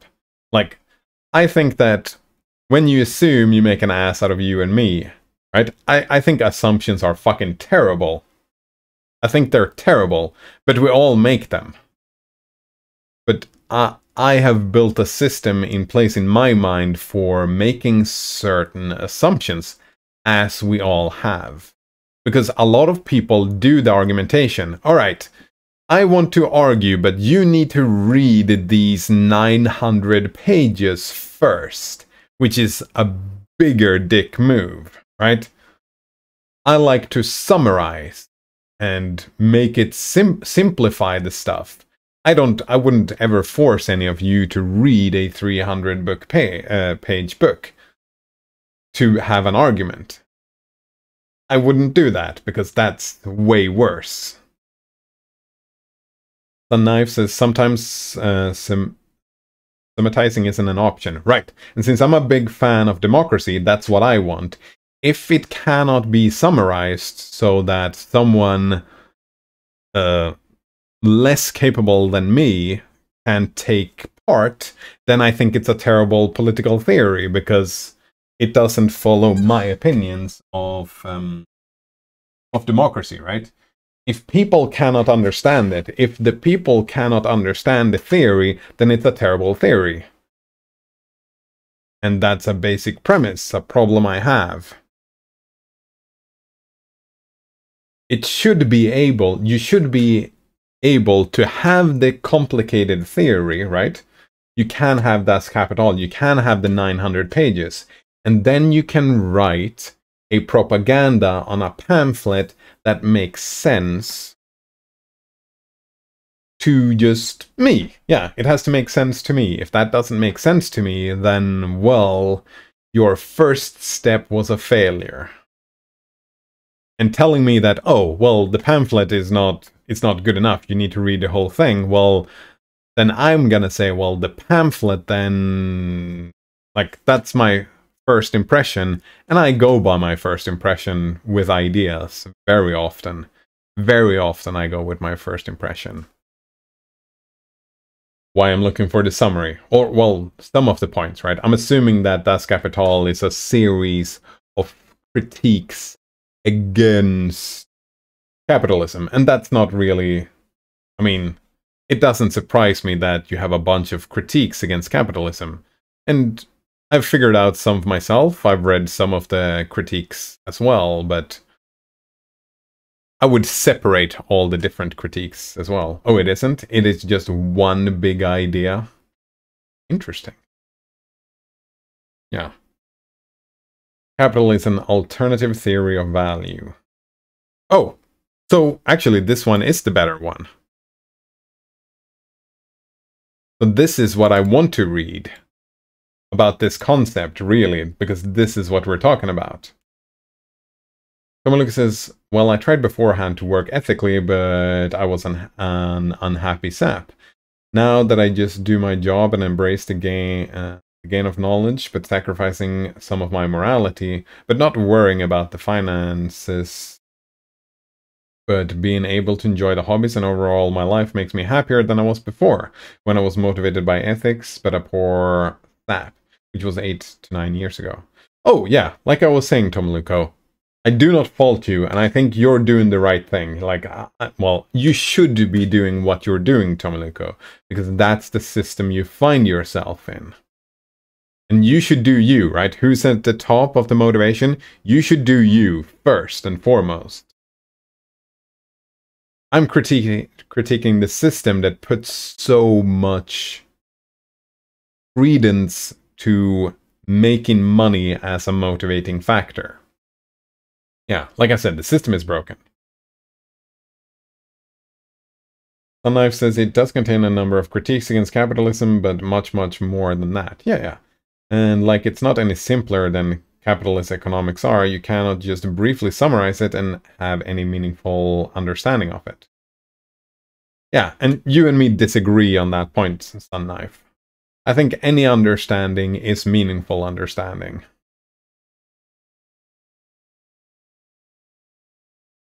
Yeah. It reminds me, yeah, I had this dude, he really wanted me to read that, what the fuck was it called? The manifesto of the dude, the Unabomber. And I'm like, no, the Unabomber was a fucking asshole. I won't read this whole text. And then he tricked me into reading an excerpt anyway. And, whoa, would you look at that? He was a whining asshole. The text was just the text of a whining asshole. So, yeah, I'm an asshole for making that assumption, but that is my assumption to make. That is my way to summarize it, which is fine, right? That is fine. That is my meaningful understanding. And it is my prerogative if I want to do it that way. So, you telling me what I want, that's just not gonna fly. I'm saying no. However, I am interested in a summary here. Tomaluka says, believe me, I'd take a paycheck to work for a company that works mainly with open source stuff like a Linux distro, but then my job is generally more insecure than my current job, plus I earn less. Indeed, Tomaluka. That's very good. Alright, so capital is a central concept in Marxian critique of political economy and in Marxian thought more generally. Get clarification needed. Marxists view capital as a social relation. Oh, right. Zoom in a little bit. Marxists view capital as a social relation reproduced by the continuous expenditure of wage labor. Right? Labor and capital are viewed as historically specific forms of social relations. Right. Marx stated that capital is dead labor, that vampire-like only lives by sucking living labor and lives to more labor it sucks. See also, properties, this doesn't seem like I was looking for. Oh yeah, they didn't even define properly what capital was here, so that didn't help. So let's check this instead. Alright, Das Kapital, also known as Capital, a critique of political economy or sometimes Capital. Das Kapital, Kritik der politischen Economy. Something like that. The Knife says, sorry, I wasn't trying to tell you what you want, I was telling you what you need to have an informed opinion. Yeah, and that's the same thing, Sun Knife. I disagree. I completely disagree. What is an informed opinion? Do you have the authority to tell me what my informed opinion looks like? If you have the authority to tell me what is required for my informed opinion, that means you are the authority of what my opinion is. Which is, again, I'm not gonna fly for that. Yeah.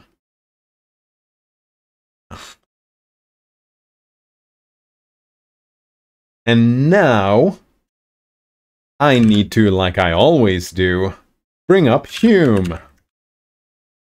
Because one statement, string theory, is an is statement, right? It's a statement about what the world is. Marx's theory is an ought statement, a statement about how the world should be. This one is opinion. This one we usually don't call opinion. We usually call this fact. Science, opinion. Science, opinion. Comparing the two, I'm not okay with. Now, that is not a comparison I am okay doing, because I have a fundamental philosophical disagreement with those two comparisons. And like Hume said, with Hume's guillotine, I'm just gonna say that you cannot get an ought from an is. That's my statement. Yeah, that's my statement on that comparison. That whatever my opinion is, I am the authority of what is required for my opinion. Just like whatever your opinion is you are the authority for what that opinion require or does not require. If you can, right, that's the authoritarian streak, because that's what people want to do when they have an authoritarian personality. They want to tell others, put requirements on other people and tell them, well, you have to do this to have this opinion. And it's like, well, if you make all the rules of discourse, if you get perfect rules of, these are all the assumptions you have to make, these are all the books you have to read, these are all the ways you have to think, then yeah, people are gonna end up agreeing with you, because these are the things you did to arrive at your opinion. So if everybody else did exactly what you did, they would probably end up in similar... They would probably arrive at similar opinions, right? Probably. Maybe, maybe not. My view of the world is that you don't have any authority to do that. And you, well, you should not have any authority to do that. That's my opinion. You should not have an authority. You should not say, you have to read this. You should not say, you want to read this. Because I'm a big fan of democracy, right? That means that you should decide what you read, and I should decide what I read. I do love discourse, and I am interested in recommendations. I'm very grateful for recommendations as sources for discourse and communication and negotiating and agreeing with meaning. Well, Tab says, I discussed with moral objectivists about objective morality. Their arguments were quite subjective for an objectivist. Right? Tab, right? Sunknife says, alright, are you a psychologist? I've studied psychology, but I'm not a psychologist. Sunknife says, you realize you're describing yourself? Yes, that's what I have to do, right? I have to describe myself from my point of view. I express my opinions and how I think things ought to be. That's what I was doing. I was expressing my opinion. And I feel like that's usually what I try to do, express my opinions. And I give justifications and argue my points.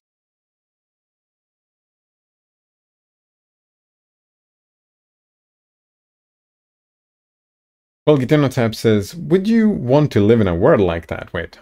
I do not want to live in a world where we can't objectively agree on anything. Alright.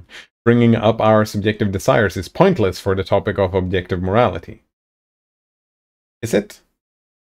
Well, my point is that there is no such thing as objective morality. Sunknife says, do you consult 3-year-olds when you fill out your tax forms? Of course you do not, because they don't have the necessary knowledge to opine. Nice. I've never seen that word before. Opine. Oh, fantastic. All right, so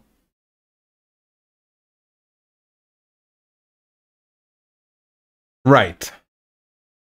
Whenever I have an opinion, I do not consult anyone. I consult myself. Sunknife. How do I feel about this? That is the source of all of my opinions. How do I feel about this?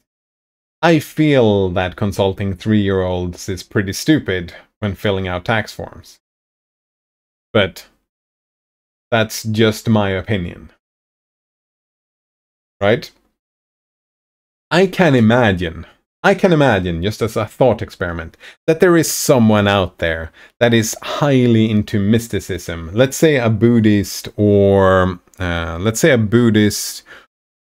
Hinduist mystics kind of situation where they believe people are being reborn and they believe that a 3-year-old has some certain type of wisdom. Imagine the ruler of the universe in Hitchhiker's Guide to the Galaxy. And that they will consult the 3-year-old and interpret whatever the 3-year-old is saying. Right? And that's their opinion. That's the way they work, right?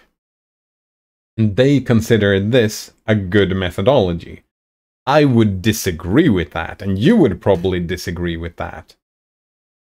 But they won't, because they think this is the way to do things. Right? And that's their prerogative. And we can argue with them about that. But when you argue with someone, do you argue with them from their point of view or from your point of view? Because if you argue from your point of view, if you disagree on the basic premise, like, oh, if you don't believe in reincarnation and all this stuff, then whatever you argue against these people, if you don't bring up the ideas about reincarnation and all this stuff and argue those points, then all your arguments are going to fall flat. Just like when your argument rests on the idea that, oh, you need to read this book, it's always going to fall flat, that argument, because yeah. There's a fundamental issue with argumentative technique there, isn't there? Why do you have that opinion? Because it feels good. Like I said, feelings are the source of my opinion. And I argue from my understanding of the world is the same for everyone. Opinions are always derived from feeling. How do you feel about the thing? That's always the source of the opinion. Feelings. Not these ephemeral facts that you talk about. Ephemeral facts does not lead, and that's what the is-ought problem is all about. About that the ephemeral facts themselves do not lend themselves to an ought. Your opinion is always, you look at something and have a feeling about that thing. If you look at a laborer and you see them toiling and not getting a lot of, not in your opinion, rewards, that is your opinion. You look at them and you feel bad about their situation. Someone else might look at that same laborer and take an objectivist approach and just say, that's their lot in life.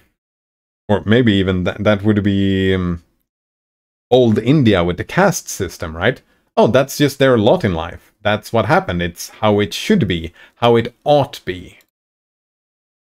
And that's what they feel when they look in that thing. And so, why do people have those opinions? Nature and nurture. There we go. Like, if you take a piece of licorice in your food, in your mouth, and start chewing it, do you decide if that feels good or not? Or does that just happen to you? I think opinions just happen to people. And sure, some of us are really interested in opinions. I am. I'm super interested in opinions because I'm interested in ethics and oughts and whatnot. So I explore, philosophize, read, argument, discuss. I do all these things to change, what I consider improve my opinions. But others do not follow my methodology, right? Like you and me, Sun Knife, for example, we don't follow the same methodology of improving of our own opinions. You have one methodology, I have one. I'm a very lazy person. I don't read 900-page books. I just don't. You do, which puts you in a worse situation than me because you kind of end up having to read a lot, and if you're as lazy as me, that's just not gonna fly. It's not gonna fly. Ah. But that works for you, and that's fucking great for you, right? Sun Knife says, there is no particular point in this discussion. I believe facts and logic matters. I'm not here to convert you to that idea, and I wouldn't know how to try. Oh, right. My point, Sun Knife, is that you believe that facts and logic matters. I do too. I'm a big fan of facts and logic. I'm a big fan of that, Sun Knife. Big fan. My point is that you were behaving in a manner that was kind of authoritarian, where you tried to enforce that belief on others. And I get a little bit triggered by that, so I bring up my views on this thing and try to maybe argue my point that maybe a more anarchistic approach would not be enforcing a certain belief on others.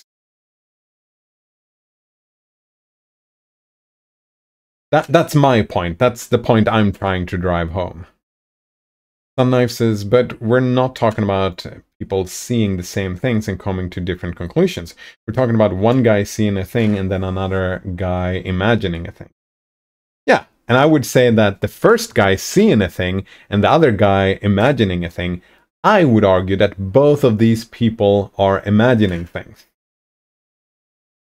Because when you read a book, you are interpreting that book. you're not even imagining, you're creating a thing. You read Das Kapital and you have your own internal interpretation of what you have read. Two people cannot read the same book. If I read Das Kapital, I will have a very different experience and very different takeaways from when you read Das Kapital, right?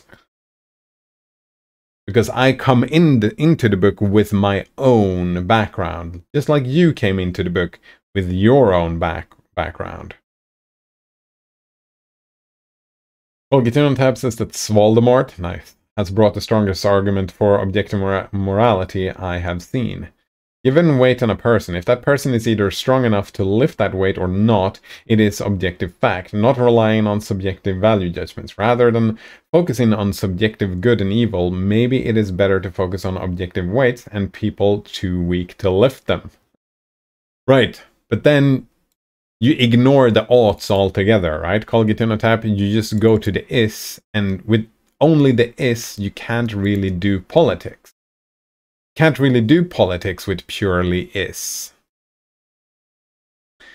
Alright, it's a foundational theoretical text in Materialistic Philosophy, Critique of Political Economy, and Politics by Karl Marx. Marx aimed to reveal the economic patterns underpinning the capitalist mode of production.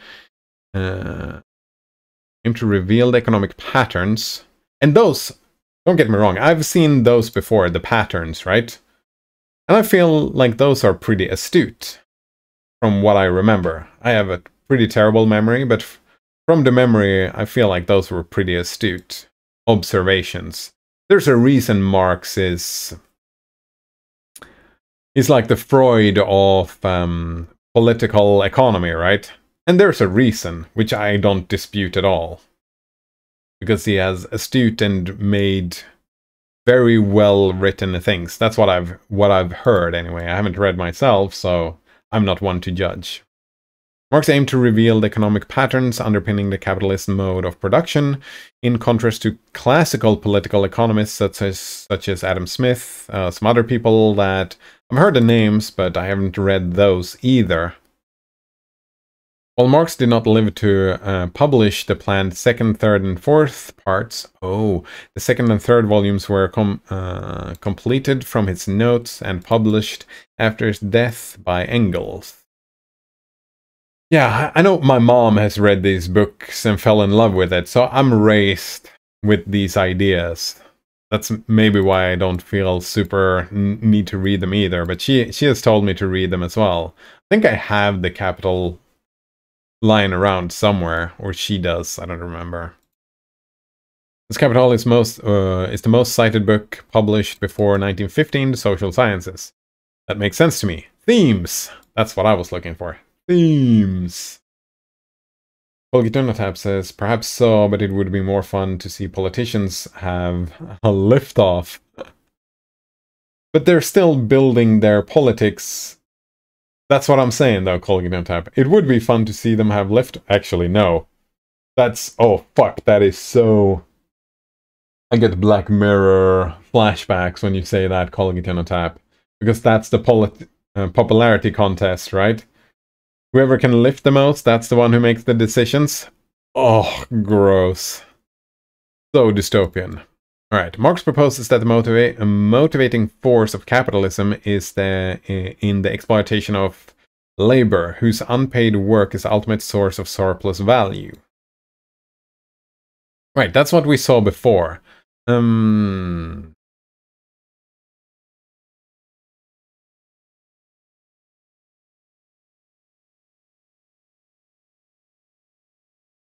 Right, and I feel like my point still stands. That I don't think work should hold political value or economical value, right? That's my opinion. So I already, right? I don't disagree that one of the motivating forces of capitalism is the exploitation of labor. I don't agree with that. Again, the owner of the means of production is able to claim the rights. Yeah, And I feel like that's exactly the problem I had that I wanted to point out from the beginning, but my argumentation was invalid because I had not read the book. That's what pissed me off. I reject the notion of the means of production as holding value. I reject the basic premise here. And I'm pretty sure I have looked into this before, and I'm pretty fucking sure. I might be wrong on this, and I would love for someone to correct me on this if it turns out to be wrong. But I'm pretty fucking sure that Marx's ideas are built on top of the means of productions. Which is similar to the religious person who is like, goes in, here is the Bible, and the Bible is the source of all knowledge, right? We build a theory, an economic theory, on top of the idea of the means of production. I am going out of hand, just on that basic principle, reject the economic theory because it's built on top of a stupid idea. Because the means of production is still an awful, awful, awful idea. It's an awful idea. I hate it. And what I have seen so far, I'm not an economist, but from what I've seen, I'm not an philosopher of economy either. But from what I've seen, every time I run into economic philosophy, I always run into this. Means of production. And I hate it. And that's where I'm like, well, are we going to build an entire book, an entire theory on top of the means of production? Then I'm like, why should I read this book? Do I have an informed opinion on this? Yes. I've read up on what they talk about when they say means of production, and I hate it. There we go. If this is indeed what happens. We can't say that from this sentence by itself, so I might be wrong on this. Right. The owner of the means of production is able to claim the rights of the surplus value because they are legally protected by the ruling regime through property rights and the legal established distribution of shares, which by law distributed only to company owners and their board members. The historical section shows how these rights were acquired in the first place, chiefly through plunder and conquest. Yeah, all of this is... Yeah. The merchant and the middleman. I mean, this is not news to me at all. In producing capital, the workers continuously reproduce economic conditions by which they labor. Thus, Capital proposes an explanation of the laws of motion of the capitalist economic system from its origins to its future by describing the dynamics of accumulation of capital, the growth of wage labor and the transformation of the workplace, the concentration of capital, the commercial competition, the banking system, and the decline of the profit rate, land rents, etc. The critique is in the form of economy of capitalism proposes. Oh wow, this is dense. Wage labor is the basic self-formed trade unit of capitalist society. Right, and I'm with you. That is stupid, that wage labor is the basic self-formed trade unit of capitalist society. I'm all for owning stuff, right? That's what I say. I'm all for owning stuff, products, if you will. Moreover, because commerce as a human activity implied no morality beyond that required to buy and sell goods and services, the growth of the market system has made discrete entities of the economic, the moral, and the legal spheres of human activity in society. Hence, subjective moral value is separate from objective economic value.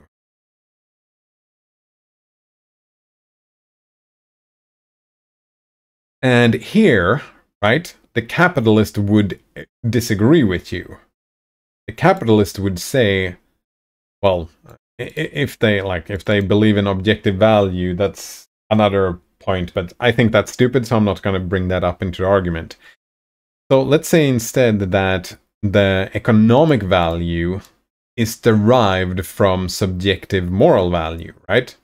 It is derived from the purchaser. Because you have the producer and you have the consumer. Supply and demand. Which they would disagree with Marx on this point, wouldn't they? I'm pretty sure they would. That the moral value comes in from the consumer. That's why I often say vote with your wallet. If you can, and of course Marx would counter with, well, most people cannot vote with their wallet because they don't have any capital. And then some more modern person would say, well, yeah, that's true, but not anymore, because the middle class is growing. Working class is becoming smaller. I don't know if that's true everywhere, but like where I live, it's kind of true. But the gap is still growing from the top, so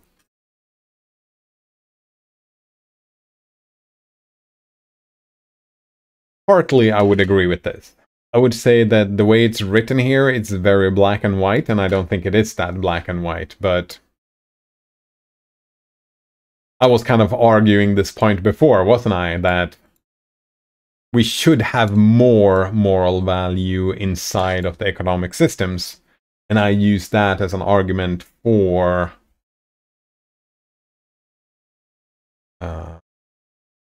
citizen salary. Political economy, just a distribution of wealth, and political arithmetic were recognized into three discrete fields of human activity. Economics, law, and ethics. Politics and economics were divorced. Yeah, I agree with that statement. I mean, that's happened. For sure. More and more it happens.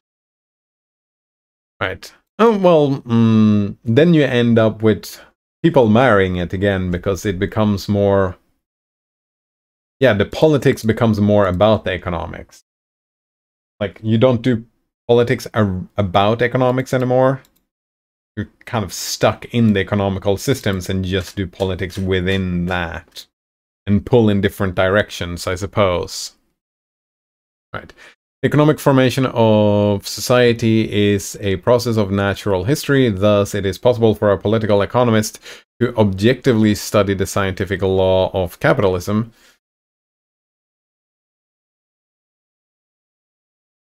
I don't like the word objectively here, but it is a system and you can study systems, right? That's something I often complain about, is people not looking at the forest. They don't see the forest for all the trees. You can still study the forest, just like you can study society. That's makes sense. Given that it's expansion of the market system, farmers had objective... Something tells me, though, that what Marx is going to be doing here, and what I think a lot of economists would be doing, would be to be that mistake that they compare it with the natural sciences and think that it is guaranteed to work a single way.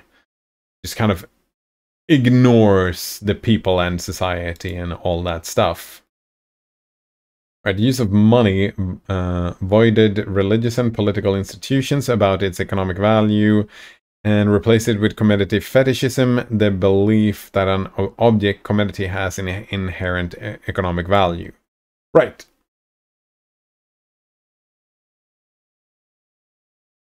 I don't think I agree with this statement, because the use of money voided religious and political institutions.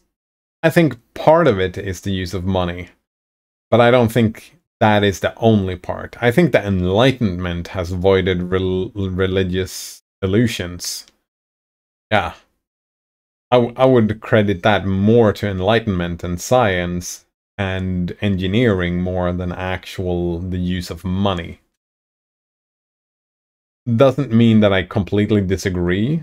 I mean, I remember that movie. What's it called? What is it called? They Live. Yeah. This Is Your God. Looking at the money. Tab says, what does it mean to not see the forest for all the trees? I've heard it many times, but I'm not quite sure what it means.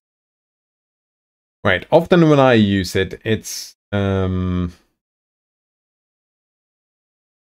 people look at neurology, that is the study of neurons, the brain, and they make statements about how society works. And kind of ignore that you have to study society to make statements about society. If you want to make statements about the forest, you have to look at the forest and study the forest. If you only chop up a tree and look inside the tree rings and make statements about the forest, you're making a fundamental scientific mistake. That's how I use it. It's about being in a box, just looking at one certain thing, and then making a lot of assumptions outside of that thing. Because all the statements you're making about the forest from the trees, those are just your intuitions, right? When you just study a tree and then you make statements about the forest from just studying one tree, all of those statements about the forest are just intuitive statements. Which is, I don't mind people making intuitive statements. The problem I have is that they lend themselves authority by studying the tree, which I reject. I reject that notion completely. That's why I tell them that they're not seeing the forest for all the trees, because you're only looking at the trees, you're not looking at the forest. So all your statements about the forest, your argumentation is not convincing to me. That's where I end up. And why I get a little bit triggered, because why the fuck should I care about this tree when we're talking about the forest? Yeah.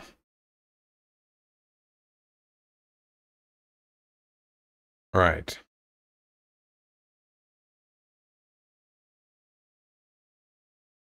Yeah, here again, this is a social science, right? The belief that an object has inherent economic value. That's... That is a difficult thing to bring up in economical theory, right? Because societal economical formation is a historical process, no one person could control or direct it, thereby creating a global complex of social connections among capitalists. Economic formation, individual commerce of a society, thus precedes the human administration of an economy, organized commerce.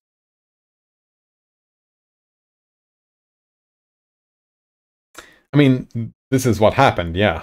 We started doing more and more commerce. That's what our species did. The structural contradictions of capitalist economy describe the contradictory movement originating from twofold character of labor, such as the class struggles between labor and capital, and the wage laborer and the owner of the means of production.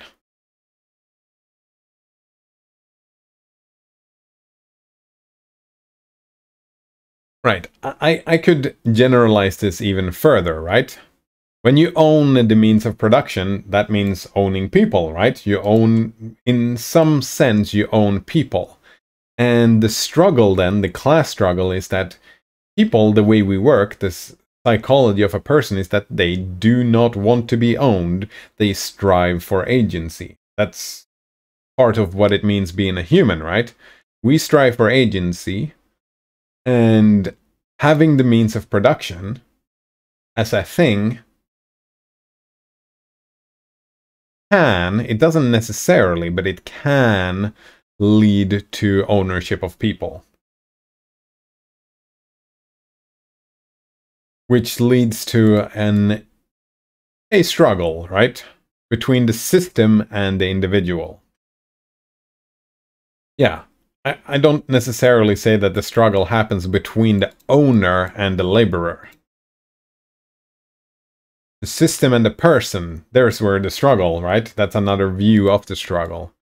Right? These capitalist economic contradictions operate behind the backs of the capitalism and the workers as a result of their activities, yet remain beyond their immediate perceptions as men and women and social classes.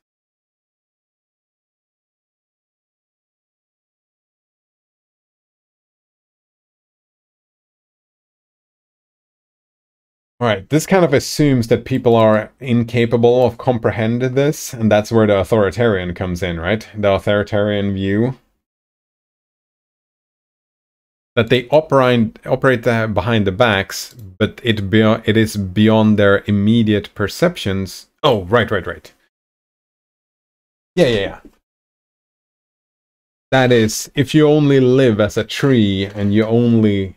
Yeah, if you are a tree in the forest, you cannot see the forest. You have to take a step back and actually look at the forest.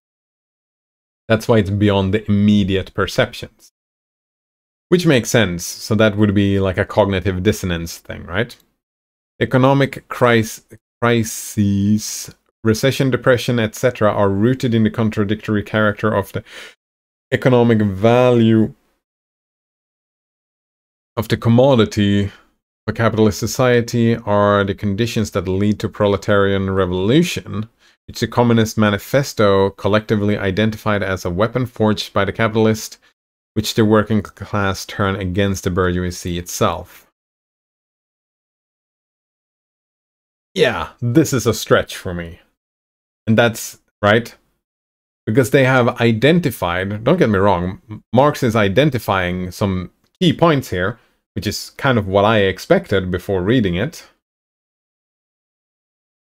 Like this is why I usually use this methodology of drawing assumptions, because it kind of... Nothing here really has surprised me or been new or changed my opinions or style of argumentation about this at all. Not even a little bit. Yeah. And this here, right, it's built on very shaky ground for me. This here is built on very shaky ground.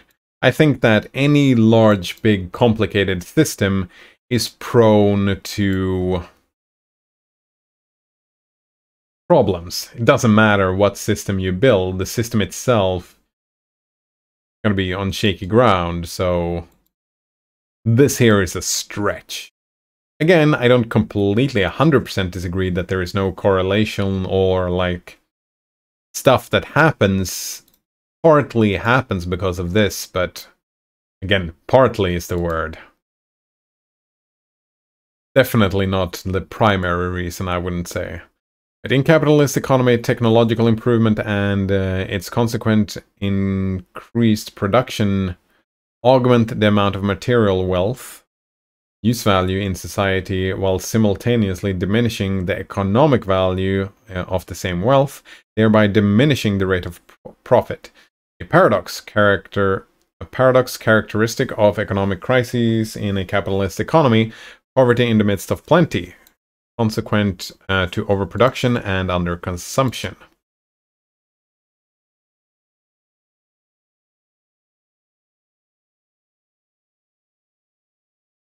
I agree that we have seen this. Yeah, this is kind of what has been happened. But you could say that this is not necessarily an argument against capitalism. You could argue that this is an argument for the regulation of capitalism. Right? Capitalism with regulation.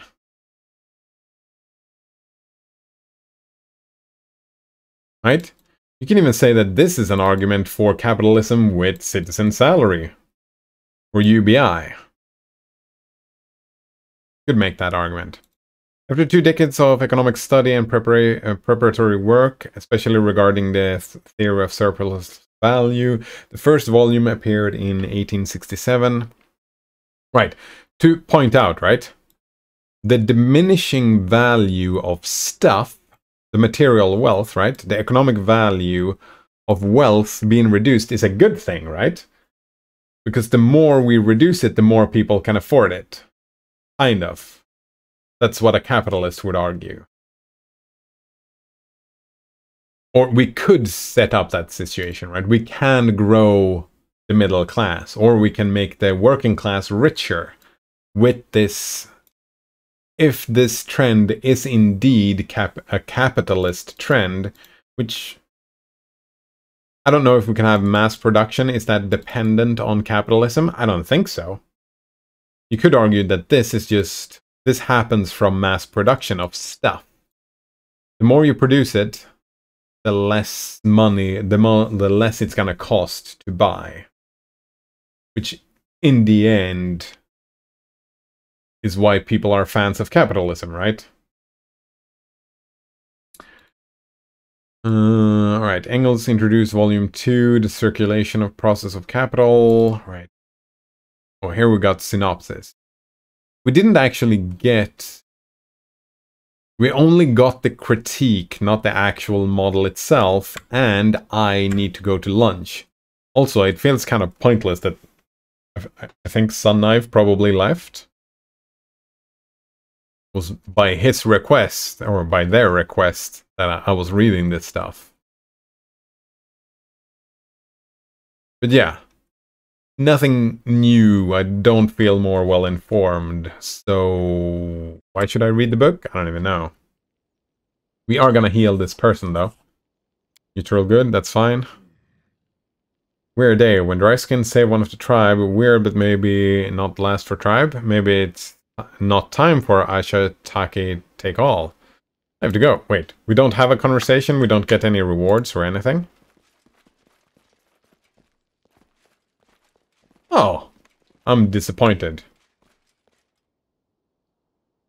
But it is lunchtime indeed. To desktop. Game is quick saved.